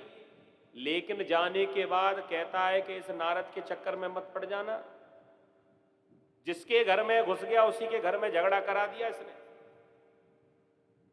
जब हमारी इतनी बदनामी हो ही रही है, लोग पीठ पीछे हमारी इतनी बुराई करते ही हैं, तो ऐसों के घर क्या जाना। पार्वती जी हंसने लगी। पार्वती जी कहने लगी, महाराज दुनिया की तो हम नहीं जानते, लेकिन हमारे घर में आप चाहे जवा सकते हो। नारद जी ने पूछा, तुम्हें हमसे डर नहीं लगता? ये दुनिया वाले तो डरते हैं, जिसके घर में नारद घुस जाए झगड़ा जरूर होता है, तुम्हें भय नहीं लगता? देवी पार्वती कहने लगी, हमें भय नहीं लगता, क्योंकि हम में और भोलेनाथ में तो कभी झगड़ा हुआ ही नहीं है। नारद जी मन ही मन सोच रहे हैं, तभी तो आया हूं तुम्हारे यहां। हर घर में झगड़ा करा दिया, लेकिन तुम ही रह गई। पार्वती कहने लगी, देखो महाराज, हमारा तो सिद्धांत ये है, हमने कभी भोलेनाथ से कुछ छुपाया ही नहीं है। और झगड़ा तो तब होता है जब पति पत्नी आपस में कोई बात छुपा ले। ना तो पति पूरी बात पत्नी को बताए, ना पत्नी पूरी बात पति को बताए, और तीसरी से पता चल जाए, सोई महाभारत। लेकिन हम दोनों के बीच में ऐसा कोई दुराव है ही नहीं। हम किसी से कुछ छुपाते नहीं, हम कोई बात अपने स्वामी से नहीं छुपाते। नारद जी कहने लगे, देवी हम तुम्हें बहुत अच्छी तरह जानते हैं। नारायण नारायण, तुम्हें तो हम बहुत अच्छी तरह जानते हैं, तुमने कोई बात भोलेनाथ से छुपाई नहीं होगी। लेकिन भोलेनाथ की गारंटी नहीं ले सकते। क्या गारंटी है कि भोलेनाथ ने भी तुमको सारी बात बताई है? पार्वती कहने लगी, नहीं नहीं महाराज, अरे भोलेनाथ हमारे स्वामी तो इतने भोले हैं, ये तो कभी हमसे कुछ छुपा ही नहीं सकते। दिन भर में कितना जाप करते हैं, कितना मंत्र का जाप कर लिया, कितनी माला फेर ली, ये भी हमें बता देते हैं। बताओ, ये कोई बताने की बात है? और तो और कौन से मंत्र का जाप करते हैं वो भी हमें बता दिया। ये तो बड़ा गूढ़ रहस्य है, लेकिन गूढ़ रहस्यों को भी बता देते, इतने भोले हैं। नारद जी ने कह दिया, देवी जब तुम इतनी बातें कर ही रही हो, भोलेनाथ ने तुमसे कभी कुछ नहीं छुपाया, तो फिर तो ये भी नहीं छुपाया होगा कि उनके गले में जो मुंडों की माला पड़ी है वो मुंड किसके हैं। अब पार्वती जी चक्कर में पड़ गई, ये तो कभी बताया ही नहीं। महाराज ये तो हमें नहीं मालूम। नारद जी कहने लगे, तो फिर कैसे कह दिया कि उन्होंने सारी बातें बताई? और अरे राम राम, इतनी बड़ी बात आज तक नहीं बताई? कह दिया नहीं। आपने कभी नहीं पूछा? कह दिया नहीं। अरे देवी तुम बड़ी सीधी हो, तुम्हें पूछना चाहिए। पार्वती जी कहने लगी, अब महाराज हमने पूछा नहीं, उन्होंने बताया नहीं, अब आपको तो सब कुछ मालूम है, आप ही बता दो कि वो मुंड किसके हैं। नारद जी कहने लगे, पूरी पूरी बात तो हमें अभी नहीं मालूम, केवल इतना मालूम है, बड़े गुप्त सूत्रों से पता चला है कि गले में जो मुंडों की माला है, उस मुंड में, वो उस माला में सारे मुंड स्त्री के ही है। अब नारद जी का तो काम था आग लगाना, वो भी गुप्त सूत्रों से पता चला है, स्त्रियों के ही मुंड हैं। नारद जी ने जितनी बात कही पार्वती ने कह दिया कि महाराज हैं किनके? कह दिया ये नहीं पता, अपने पति से पूछ लेना। नारद जी ने देखा कि अपना काम हो गया, अब यहां पर क्या रुकना, अपने आप पति पत्नी आपस में झगड़ा करके पूछ ही लेंगे। नारद जी ने कहा मैया अब हमको चलना पड़ेगा, बहुत जरूरी काम याद आ गया। नारद जी ने झट ही बीड़ा उठाई और नारायण नारायण नारायण कहते हुए निकल गए। थोड़ी देर के बाद में भोलेनाथ का आगमन हुआ जी। कथा प्रेमियों, जैसे ही भोलेनाथ आए सो पार्वती जी को देखा, बड़ी उदास बैठी हुई थी। भोलेनाथ ने जाकर पूछा देवी जय श्री सीताराम। पार्वती जी ने उत्तर नहीं दिया। पहली बार ऐसा हुआ, राम राम किया, बदले में कोई उत्तर नहीं आया। देवी किसी बात से नाराज हो क्या? कोई समस्या है क्या? किसी ने कुछ कहा है? ऐसी उदास क्यों बैठी हो? तुम्हारा कुछ खो गया है? पार्वती कहने लगी महाराज मैं क्या बताऊं, आज तक मुझे अपनी इस बात पर गर्व था, बड़ा अभिमान था कि मेरे पति जैसा तो कोई है ही नहीं। लेकिन महाराज अब मुझे ऐसा लगता है आप भी संसारियों की तरह निकले। दुनिया में सबसे बढ़िया पति तो मेरा ही था, लेकिन अब मुझे कुछ ऐसा समाचार मिला है, मेरा मन उदास हो गया, मेरा मन खिन्न हो गया। ऐसी क्या बात है बताओ ना। आप हमसे छुपाव करते हो, दुराव करते हो। भोलेनाथ कहने लगे देवी हमने आज तक आपसे कभी कुछ नहीं छुपाया, इतनी बड़ी बात क्यों कही? पार्वती ने कहा महाराज ये बताइए आपके गले में जो मुंडमाला पड़ी हुई है, इसमें जितने भी मुंड लगे हैं वो पुरुष के हैं कि स्त्री के? आज तक आपने क्यों नहीं बताया? भोलेनाथ ने तुरंत समझ लिया। भोलेनाथ ने कहा देवी वो तो मैं तुम्हें बता ही दूंगा, लेकिन पहले तुम मुझे ये बताओ कि हमारे पीछे कहीं नारद जी का चक्कर तो नहीं लग गया? पार्वती कहने लगी अगर गुरु नहीं आते तो ज्ञान कहां से मिलता? भोलेनाथ समझ गए गुरु जी आ गए, ज्ञान देकर हमें चक्कर में डाल गए, अब तो हमें बताना ही पड़ेगा। भोलेनाथ ने पार्वती को समझाया देवी आप शंका बिल्कुल मत करिएगा, मेरे गले में जितने भी मुंड हैं ये बात सही है, ये सारे मुंड स्त्री के ही हैं, लेकिन ये तो पूछ लो कि ये है कौन सी स्त्री? बताइए महाराज। कह दिया वो कोई और नहीं है, ये सारे के सारे मुंड तुम्हारे ही हैं। महाराज मेरे कैसे हो सकते हैं? भगवान भोलेनाथ ने कहा कालांतर में जब तुम्हारा शरीर छूटता है तो मैं तुमसे इतना प्रेम करता हूं कि प्रेमवश तुम्हारे शरीर से उस सिर को लेकर मुंड को लेकर अपनी माला में पिरो लेता हूं, जोड़ लेता हूं। अब तो पार्वती जी का अचंबा हो गया। पार्वती जी ने मुंडों को गिनना शुरू कर दिया। महाराज इसका मतलब मैं इतनी बार मर गई और इतनी बार जन्म लेकर आ गई? कह दिया हाँ। पार्वती कहने लगी महाराज हमारी एक बात समझ में नहीं आई, हमें मरना पड़ता है और आपको कभी कुछ नहीं होता? भोलेनाथ ने कह दिया नहीं, हम जैसे के तैसे रहते हैं। पार्वती जी ने मुस्कुराते हुए कहा महाराज क्षमा करना, हमें मरना पड़ता है और आपने ऐसी कौन सी घुट्टी पी रखी है जो तुम्हें कभी सर्दी जुकाम भी नहीं होता? कारण क्या है? भोलेनाथ ने कह दिया कि देवी हम अमर कथा जानते हैं और जो अमर कथा को सुन लेता है वो जीवन में अमर हो जाता है, फिर उसे मरना नहीं पड़ता। पार्वती ने कहा महाराज जब इतना ही प्रेम करते हो तो काय को ये मुंडों की माला बढ़ा रहे हो? वो अमर कथा कौन सी है जरा हमें भी तो सुना दो, तो हम भी अमर हो जाएंगे, तो तुम्हारा हमारा जोड़ा हमेशा को अमर हो जाएगा। भोलेनाथ ने कहा देवी ऐसा कैसे हो सकता है? संसार का नियम है जो आया है उसे एक बार जाना भी, जो आया है उसे जाना तो पड़ेगा, चाहे कितने भी देर से जाए, कितना भी समय लग जाए, लेकिन जाना तो पड़ेगा। नहीं नहीं महाराज आपको ये अमर कथा तो हमें सुनानी पड़ेगी। भोलेनाथ ने कहा तो एकांत में सुनाऊंगा। भोलेनाथ कैलाश पर्वत को त्याग कर सीधे मृत्यु लोक की तरफ आए। हम लोग अमरनाथ की यात्रा के लिए जाते हैं, वहां पर देखा होगा जो भोलेनाथ का स्वरूप बनता है ना, बर्फ का ही स्वरूप बनता है, फिर उसके बाद में विग्रह हट जाता है। ऐसा संतों का कहना है कि वही स्थान है अमरनाथ जहां पर अमर कथा का गायन हुआ। पार्वती को लेकर इतने एकांत में पड़े, जहां पर दूर दूर कोई दिखाई नहीं पड़ रहा था, वहां पर भोलेनाथ ने अपना आसन डाल दिया। पार्वती जी को एकांत में अमर कथा सुनाने के लिए आए। लेकिन संयोग देखिए, जहां पर कथा सुनाने आए थे वहीं तोते के घोंसले में अंडा जो रखा हुआ था, अंडे के भीतर सुखदेव जी महाराज छुपे हैं।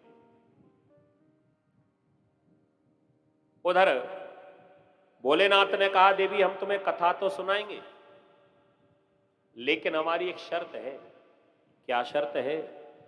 कह दिया हम तो तुम्हें कथा सुनाएंगे, लेकिन बदले में तुम हमें क्या सुनाओगी? कह दिया महाराज आप बताओ क्या सुनना है। कह दिया इतना करना, हम तुम्हें सुनाएंगे कथा और तुम हमको देना हुंका। हुंका तो समझते हो ना आप लोग, ये अपने ही यहां का है हुंका, दुनिया में और कहीं नहीं चलता। तुम हमें हुंका देना, क्योंकि हमारी कथा सुनाने का तरीका दूसरा है। दुनिया के वक्त तक आंखें खोलकर कथा सुनाते हैं और हम आंखों को बंद करके कथा सुनाते हैं। अब हमने आंखें बंद कर ली, सामने श्रोता कथा सुन रहा है कि सो रहा है, हमें कैसे पता चलेगा? और कथा में नींद बहुत आती है, आपने अंदाजा किया होगा। कथा में बढ़िया नींद आती है जी, जो नींद आपको घर नहीं आएगी। बढ़िया चारपाई तकिया भी लगा होगा, बढ़िया गद्दा लगा होगा, कूलर पंखा एसी सारी व्यवस्था होगी, लेकिन नींद नहीं होगी। और भगवान की कथा का प्रभाव देखो, ना तो यहां तकिया, ना यहां चारपाई, ना यहां पर गद्दा, कोई व्यवस्था नहीं। कूलर पंखा भी मिल जाए तो बहुत बड़े भाग्य, लेकिन भले ही कुछ ना हो लेकिन नींद बहुत बढ़िया हो। निद्रा देवी का प्रकोप कभी भी हो सकता है। तो देवी हमें कैसे पता चलेगा कि तुम कथा सुन रही हो कि सो रही हो? तो महाराज क्या करना है? भोलेनाथ ने कहा बस इतना करना है, हम कथा सुनाएंगे, बदले में तुम हमें हुंका देती रहना। आपका हुंका हमारे कानों तक आता रहेगा, हम समझ जाएंगे कि श्रोता सुन रहा है। ठीक है महाराज, तय हो गया। पार्वती जी ने धीरे से कह दिया, महाराज हमने तो आपकी बात मान ली, लेकिन एक बात आप भी हमारी सुन लेना। जब तक हमारा हुंका चलता रहे, कथा सुनाते रहे ना, और कहीं हमारी आंख लग जाए, कहीं हो सकता है कथा में हम सो जाएं, तो जहां हुंका बंद वहीं कथा भी बंद होनी चाहिए। हमें जगा देना, दोबारा फिर कथा करना। कहीं ऐसा ना हो हम सोते रह जाओ, आप कथा करते जाओ। भोलेनाथ ने कहा ठीक है, उसकी चिंता मत करो, जब वो हुंका बंद हो जाएगा तो मैं अपनी कथा वहीं बंद कर दूंगा, तुम्हें जगा दूंगा, फिर कथा शुरू करूंगा। तय हो गया दोनों में, श्रोता वक्ताओं में, और कथा आरंभ हुई। बोलिए शंकर भगवान की जय। भोलेनाथ ने कथा आरंभ करी। वो दिव्य ज्ञान, वो दिव्य चर्चा, वो अमर कथा की चर्चा भोलेनाथ करने लगे। पार्वती प्रेम से कथा सुनने लगी, और पार्वती ही नहीं, पार्वती के संग ही संग जब वो शब्द का गुंजायमान होने लगा, तो उस अंडे के भीतर सुखदेव जी महाराज छुपे हुए थे। आज सुखदेव जी से रहा नहीं गया, और सुखदेव जी अंडा फोड़कर प्रकट हो गए। बोली सुखदेव जी महाराज की जय। सुखदेव जी महाराज जैसे ही प्रकट भये, अंडे के भीतर से आंखें खोली, सबसे पहले भोलेनाथ का दर्शन, मैया पार्वती का दर्शन, क्या कहने हैं।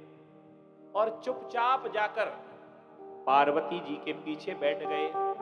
भोलेनाथ कथा सुनाते रहे, पार्वती जी हुंका भरती रही, जहां तक कथा बढ़िया चलती रही।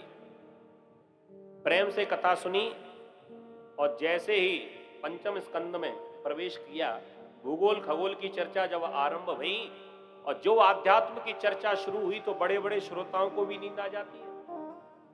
सो पार्वती जी को भी नींद आ गई और जो पार्वती जी सोई, सुखदेव जी बड़े परम ज्ञानी हैं, सुखदेव जी ने सोचा कि कहीं नींद लग गई मैया की और हुक्का बंद हो गया तो कथा भी बंद हो जाएगी। पार्वती जी का हुक्का हल्का पड़ने लगा और सुखदेव जी देख रहे थे कि जैसे ये सोए तो हम अपना हुक्का शुरू करें, कथा नहीं रुकनी चाहिए। पार्वती जी की आंख लगी, पार्वती जी सो गईं और पार्वती जी की जगह पर सुखदेव जी हुक्का भरने लगे। भोलेनाथ को पता ही नहीं चला, बराबर कथा होती रही, पार्वती जी सोती रहीं और सुखदेव जी हुक्का भरते रहे। और जो कथा का वाचन पूरा हुआ, भोलेनाथ ने फिर से जयकारा लगाया, बोली भक्त वत्सल भगवान की जय। जो जयकारा लगा सो फिर से झट से नींद खुली। पार्वती जी ने कहा, महाराज क्षमा करना, मैं तो सो गई थी, जरा कथा जहां आपने छोड़ी वहीं से शुरू करो। भोलेनाथ ने कहा, क्या कह रही हो, मेरी तो कथा पूरी हो गई, मैंने तो कथा का विश्राम भी कर दिया। अब तो श्रोता वक्ता पर बिगड़ पड़ा। पार्वती जी ने कहा, महाराज जब हमारी तुम्हारी आपस में तय हो गई थी, तय कर लिया था कि जब हमारा हुक्का चलेगा तभी तक कथा चलेगी, जब मैं सो ही गई, मेरा हुक्का बंद हो गया, तो आपने कथा को आगे क्यों बढ़ाया। भोलेनाथ भी सिर खुजलाकर कहने लगे कि देवी तुम सो रही थी तो हुक्का कौन भर रहा था, मुझे तो बराबर हुक्का सुनाई पड़ता रहा, जब तुम सो रही हो तो फिर आवाज कहां से आ रही थी। इसका अर्थ यह हुआ कि यहां पर कोई चोर है, तुम्हारे और मेरे अलावा भी यहां कोई और है, कोई अन्य है, जरा देखो तो कौन है। जो भोलेनाथ ने आंखों को बंद किया और दिव्य दृष्टि से देख लिया, पार्वती जी के पीछे सुखदेव जी महाराज छुपे बैठे हुए हैं। भोलेनाथ को भयंकर क्रोध आ गया और उसी समय अपना त्रिशूल उठाया और सुखदेव जी को मारने के लिए दौड़े। वहां पर इतना भारी भयंकर क्रोध, सुखदेव जी महाराज ने अपनी पंखों को फैलाया, उड़ान भरी और वो भी सीधे मृत्यु लोक की तरफ उड़ने लगे। आगे आगे सुखदेव जी महाराज, पीछे पीछे भोलेनाथ। सबसे पहले व्यास जी का आश्रम दिखाई पड़ा। बद्रीनाथ के ऊपर हम जाते हैं तो वहां पर व्यास आश्रम, गणेश गुफा और व्यास गुफा है। जो भक्त गए होंगे दर्शन के लिए बद्रीनाथ के ऊपर, उड़ते हुए चले आए व्यास जी के आश्रम में और वहां अपने प्राणों को बचाने के लिए छुपने को जगह ढूंढ रहे थे। जहां जाए वहीं भोलेनाथ पहुंच जाए, जिस पेड़ के पीछे छुपे वहीं भोलेनाथ पहुंच जाए, वो त्रिशूल पीछा ना छोड़े। अब तो कहां पर जाकर छुपे, तो एक ऐसा संयोग बना, व्यास पत्नी स्नान करके आई और अपने बाल झाड़ रही थी और इतने में व्यास पत्नी को जमाई आई और जो मुंह खुला, सुखदेव जी महाराज ने सोचा इससे बढ़िया जगह नहीं है छुपने की, उड़ते हुए आकर और व्यास पत्नी के मुख में ही प्रवेश कर गए और सीधे उधर में जाकर छुप गए। अब त्रिशूल खड़ा रह गया, भोलेनाथ भी आ गए, कहीं वो दिखाई ना पड़े। वो तोते का बच्चा, वो सुख शावक कहां गया। व्यास जी आ गए सामने से, अरे महाराज भोलेनाथ आज तो गजब हो गया, आज हमारी कुटिया में आगमन हो गया आपका, क्या हुआ, बड़े परेशान से दिखाई पड़ रहे हो। भोलेनाथ ने कहा, अरे क्या बताऊं, मेरी तो चोरी हो गई। हंसी आ गई व्यास जी को, महाराज पहले तो ये बताओ कि तुम्हारे पास तिजोरी कब थी जिसकी चोरी हो जाए। अरे ऐसा खजाना ही कब था आपके घर में, हमने तो ये सुना है कि 3 लोक बस्ती में बसाए और आप बसे वीराने में, सबको दे दिया, अपने पास कुछ रखा ही नहीं भोलेनाथ ने। तो महाराज आपकी चोरी किस बात की हुई, क्या आपके पास था जिसकी चोरी हो गई। सारी कथा सुनाई। अरे एक ही तो मेरे पास एक गूढ़ रहस्य था जिसका नाम था अमर कथा। वो अमर कथा मैंने पार्वती को सुना रहा था और न जाने कहां से वो चोर आ गया और उस सुख शावक ने मेरी कथा चोरी से सुन ली। अब मैं उस शावक को छोड़ूंगा नहीं, मैं उस शुक को मार दूंगा। जब व्यास जी महाराज ने सारी चर्चा सुनी, व्यास जी महाराज को हंसी आई और बड़े विनम्रता से हाथ जोड़कर कहा, महाराज भोलेनाथ क्षमा करना, हमें तो ऐसा लग रहा है कि कल की भांग आपकी अभी तक उतरी नहीं है। क्या मतलब? महाराज सीधा सा मतलब है, पहले तो आप ये बताओ कि जो अमर कथा सुन लेता है उसको क्या फल मिलता है? भोलेनाथ ने तुरंत कहा, जो अमर कथा सुन लेता है वो अमर हो जाता है, फिर वो मरता नहीं है। व्यास जी ने कहा, बड़े भोले हो, अभी तक समझे ही नहीं। अरे जिसने अमर कथा सुन ही ली, और वो भी कहीं और से नहीं, महाराज आप ही की वाणी से सुनी है। अब बताओ उस तोते के बच्चे को आप मारोगे कैसे? वो तो अमर हो चुका है, अब वो मरेगा नहीं। आप काहे को इतनी दौड़ भाग कर रहे हो? वो मरने वाला नहीं है। भोलेनाथ ने कहा, अरे राम राम, मैं तो ये भूल ही गया था, मेरी तो ये समझ में ही नहीं आया, और मैं वहां से यहां तक दौड़ लगा रहा हूं। अरे उसे मैं क्या, इस संसार में कोई भी नहीं मार सकता। भोलेनाथ को जब ये बात का एहसास हुआ कि अब वो तो अमर हो गया, वो मरेगा नहीं, हाथ जोड़कर कहा, अरे प्रभु के भक्त है, कथा सुनकर आ गए हैं, और आप निश्चिंत रहिए, वो कथा जो आपने कथा सुनाई है वो रहस्य गुण ही रहेगा। हां, लेकिन जो ज्ञान है वो ज्ञान तो संसार में फैलेगा, वो ज्ञान रुकने वाला नहीं है। भोलेनाथ तो वहां से वापस चले गए, और व्यास पत्नी के उदर में जो छुपे हुए थे सुखदेव जी, व्यास जी महाराज ने जाकर कहा, हे सुखदेव, वैसे तो तुम भगवान के अनन्य भक्त हो, लेकिन मेरे ऊपर प्रभु की बड़ी कृपा हुई, जो तुम आकर मेरी पत्नी के उदर में छुप गए। तुमने मेरी पत्नी के उदर में आकर स्थान ग्रहण किया है, इससे तुम्हारा और मेरा संबंध बदल गया। तुम मेरी पत्नी के उदर में जाकर छुपे हो, अब वहां पर गए हो तो वहां से बाहर भी आओगे, तो तुम्हारा और मेरा संबंध पिता और पुत्र का हो गया।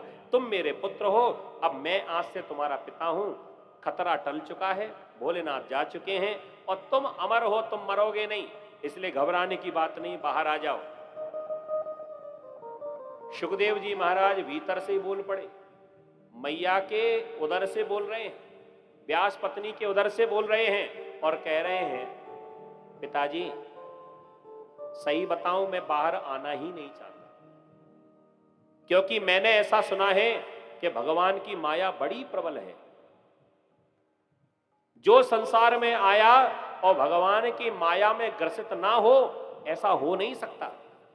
कहते ना कि काजर की कोठरी में कैसोहू सयान हो जाए, काजर को दाग भाई लागे ही लागे, वो तो लगेगा ही। तो संसार में कैसा भी व्यक्ति आ जाए और भगवान की माया में ग्रसित ना हो, ये तो हो नहीं सकता। तो मैं तो मैया के उदर में ही ठीक हूं, क्योंकि जीव जब तक मैया के उदर में रहता है, जब तक गर्भ में है, तब तक बुद्धि बड़ी साफ सुथरी रहती है, स्वच्छ रहती है। जैसे बरसात का जल, वर्षा की बूंद तब तक पवित्र है जब तक पृथ्वी पर स्पर्श नहीं हुई, वो जल बड़ा पवित्र है। और जैसे ही वो जल की बूंद पृथ्वी पर गिरती है तो पवित्र जल कीचड़ बन जाती है। ऐसे ही भूमि परत बाढ़ावर पानी, जिम जीवे माया लिपटानी। इसलिए मैं मैया के उदर में ही रहना चाहता हूं। व्यास जी ने कहा, ठीक है पुत्र, जैसी तुम्हारी इच्छा, जब तुम्हारा मन करे तब तुम बाहर आना। इतना कहकर व्यास जी अपने काम में लग गए, और उधर सुखदेव जी महाराज भगवान का भजन करने लगे। मैया के उदर के भीतर ऐसा भजन में मन लगा, अब तो सुखदेव जी बाहर आना ही नहीं चाहते। पूरा 1 वर्ष बीत गया, बाहर नहीं आए। 2 वर्ष बीत गए, बाहर नहीं आए। 3 वर्ष बीत गए, बाहर नहीं आए। मैया के उदर में भीतर 12 वर्षों तक रहे। अब विचार कर लीजिए आप। कहीं कहीं तो विद्वान अपना मत देते हैं कि सुखदेव जी 16 वर्षों तक मैया के उदर में रहे। 16 वर्षों तक विचार करिए। अब 16 वर्षों के बाद भी सुखदेव जी बाहर नहीं आना चाहते। अब इतने बड़े तो मैया के उदर में ही हो गए। अब तो बहुत दिन हो गए, बहुत समय बीत गया, व्यास जी से नहीं रहा गया, और व्यास जी ने कहा, बेटा मैं तुम्हें देखना चाहता हूं।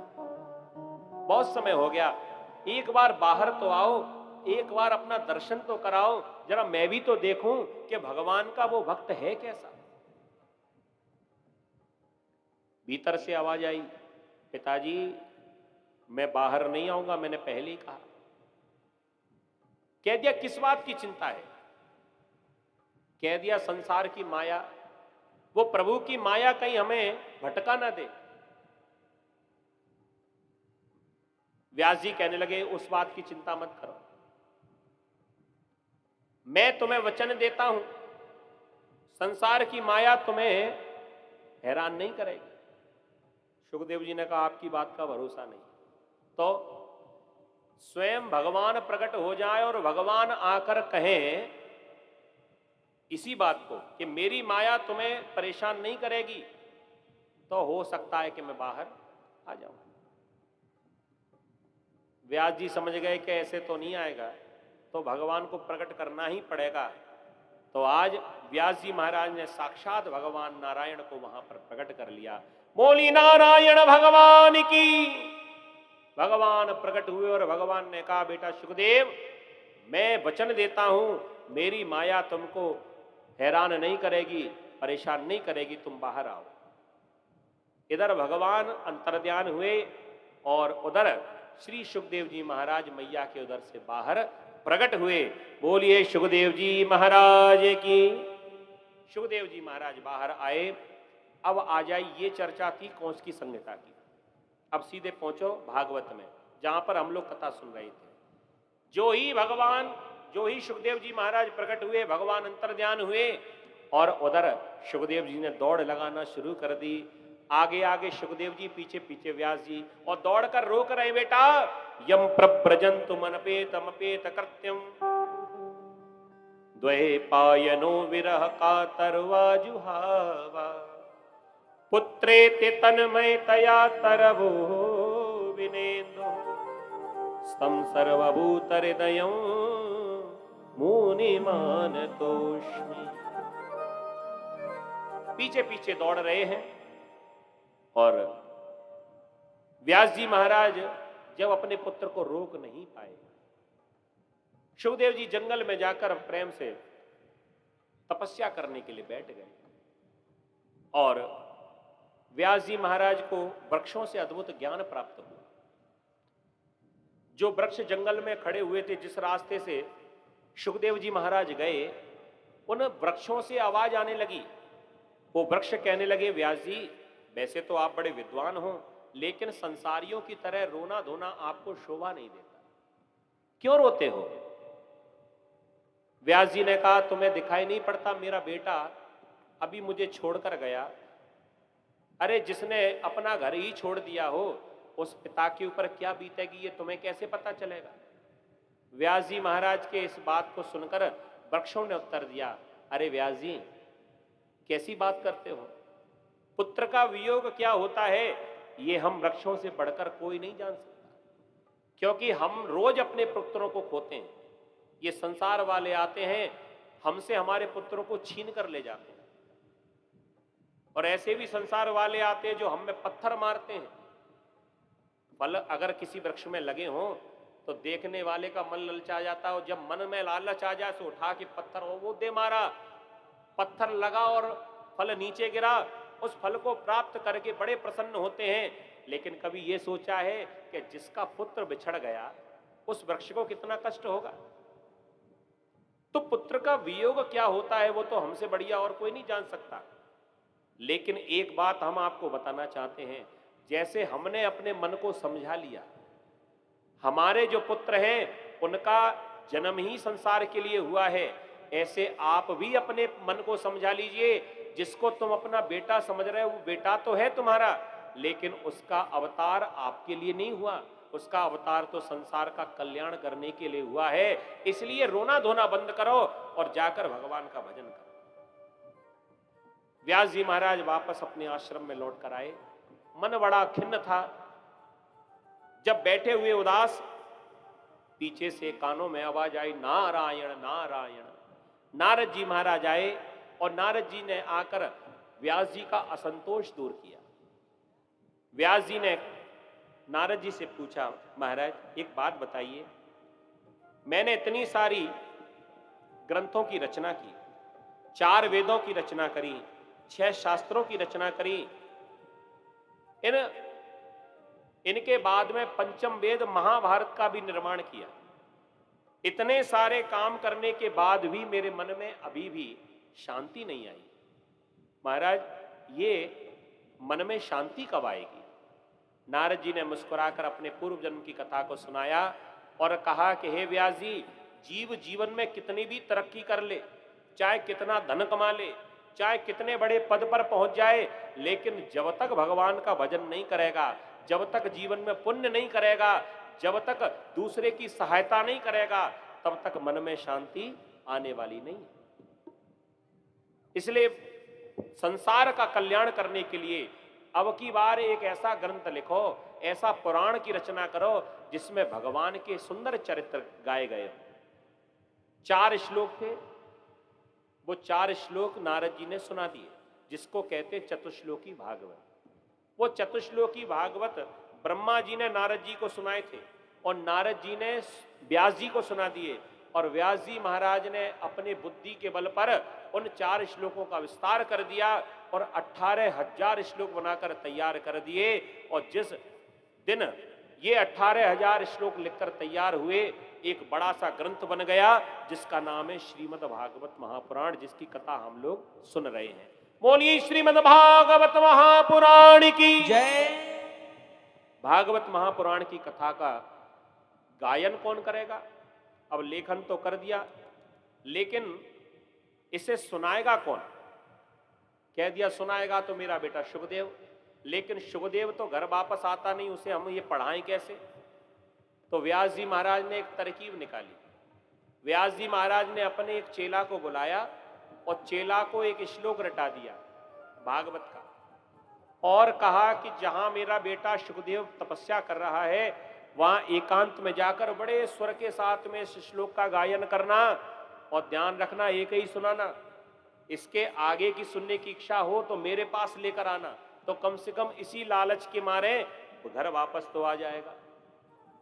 तरकीब काम आ गई। ब्राह्मण देवता ने उस श्लोक को रटा और सीधे जहां पर शुकदेव जी महाराज जंगल में तपस्या कर रहे थे, वहीं जाकर इस श्लोक का गायन करने लगे। कितना सुंदर श्लोक है, जरा सुन लीजिए। बरहा पीडम नटवर वपु करणियो करणिकार विप्रदवासः कनक कपिसं वैजयन्तीं चमाला रंध्राण वेणोरधर सुदया पूरयन् गोपवृन्दये वृंदारण्यं स्वपदरमणं प्राविशदगीतकीर्ते।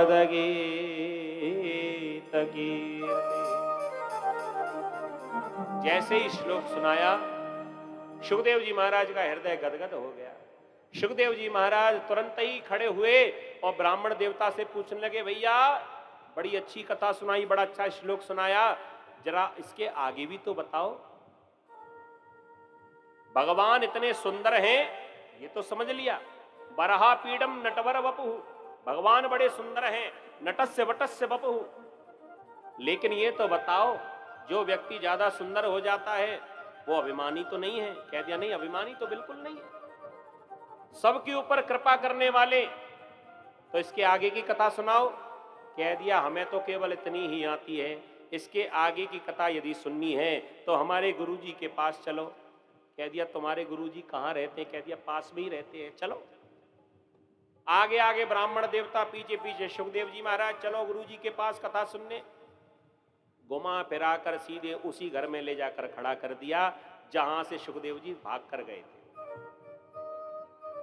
देखा, अरे ये तो मेरे ही पिताजी है। कह दिया आपके पिताजी होंगे लेकिन बड़े विद्वान हैं, और जो एक श्लोक सुनाया था ना वो तो एक ही था।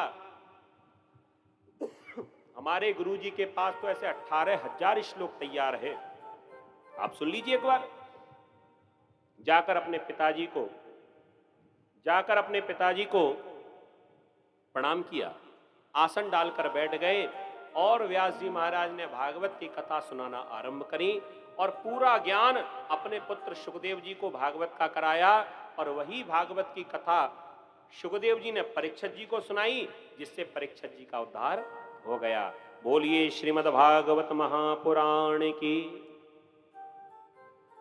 अब यहां पर सुखदेव जी महाराज कथा सुन रहे हैं और व्यास जी महाराज कथा सुना रहे हैं, तो हम लोग भी बहुत देर से कथा सुन रहे हैं, तो थोड़ा जलपान इत्यादि आप लोग कर लीजिए और प्रभु का सुंदर गुणगान करते हुए भगवान का भजन भी गाते जाइए और जिनको जलपान इत्यादि करना है वो कर लीजिए। और इस भजन के बाद में फिर थोड़ी देर के बाद आगे कथा हम आपको सुनाएंगे। बोलिए भक्तवत्सल भगवान की।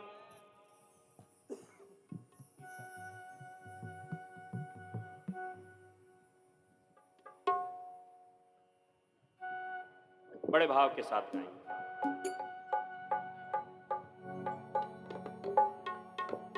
बोले बांके बिहारी लाल की जय।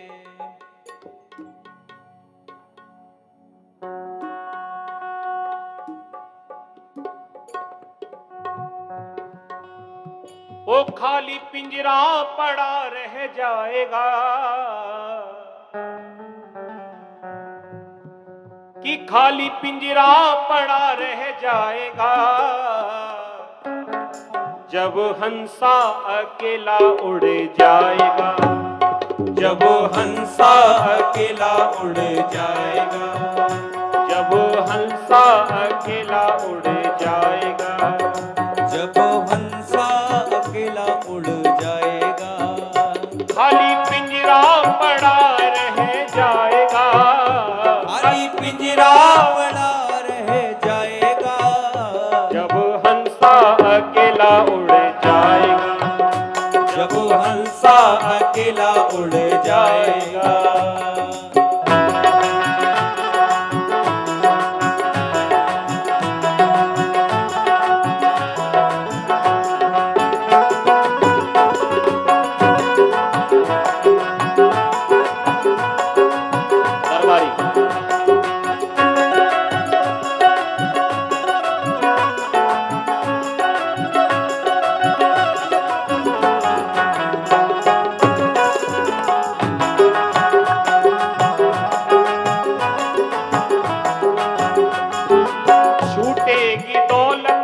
खजाने की चाबी, छूटेगी दौलत खजाने की चाबी, भाई बहनिया पिता पुत्र नारी, भाई बहनिया पिता पुत्र नारी, संग प्रेमी नहीं कोई जाएगा, संग प्रेमी नहीं कोई जाएगा, जब हंसा अकेला उड़ जाएगा, वो जब हंसा अकेला उड़ जाएगा, खाली पिंजरा पड़ा रह जाएगा, खाली पिंजरा पड़ा रह जाएगा, जब हंसा अकेला उड़ जाएगा, वो जब हंसा अकेला उड़ जाएगा।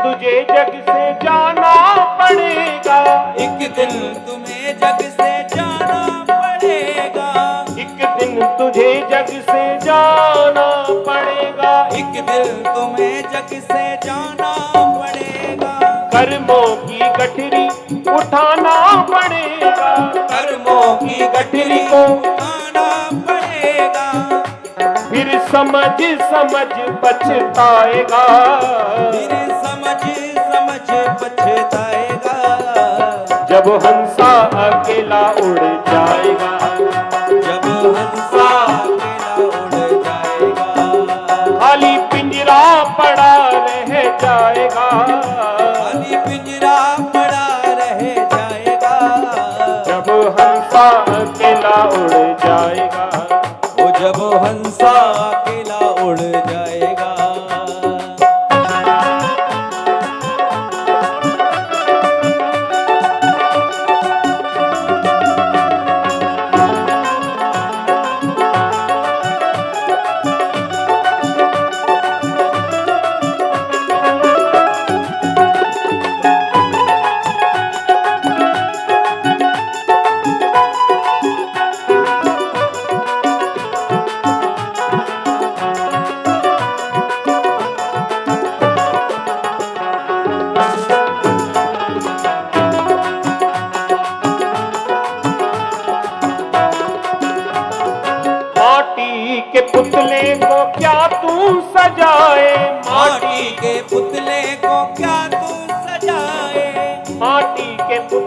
को क्या तू सजाए, माटी के पुतले को क्या तू सजाए, मलमल के साबुन और तेल लगाए, मलमल के साबुन और तेल लगाए, एक पल में बिखर सब जाएगा, एक पल में बिखर सब जाएगा, जब हंसा अकेला उड़ जाएगा, ओ जब हंसा अकेला उड़ जाएगा, ओ जब हंसा अकेला उड़ जाएगा, ओ जब हंसा अकेला उड़ जाएगा, खाली पिंजरा पड़ा रह जाएगा, ओ खाली पिंजरा पड़ा रह जाएगा, जब हंसा अकेला उड़ जाएगा, ओ जब हंसा अकेला उड़ जाएगा, ओ जब हंसा अकेला उड़ जाएगा, ओ जब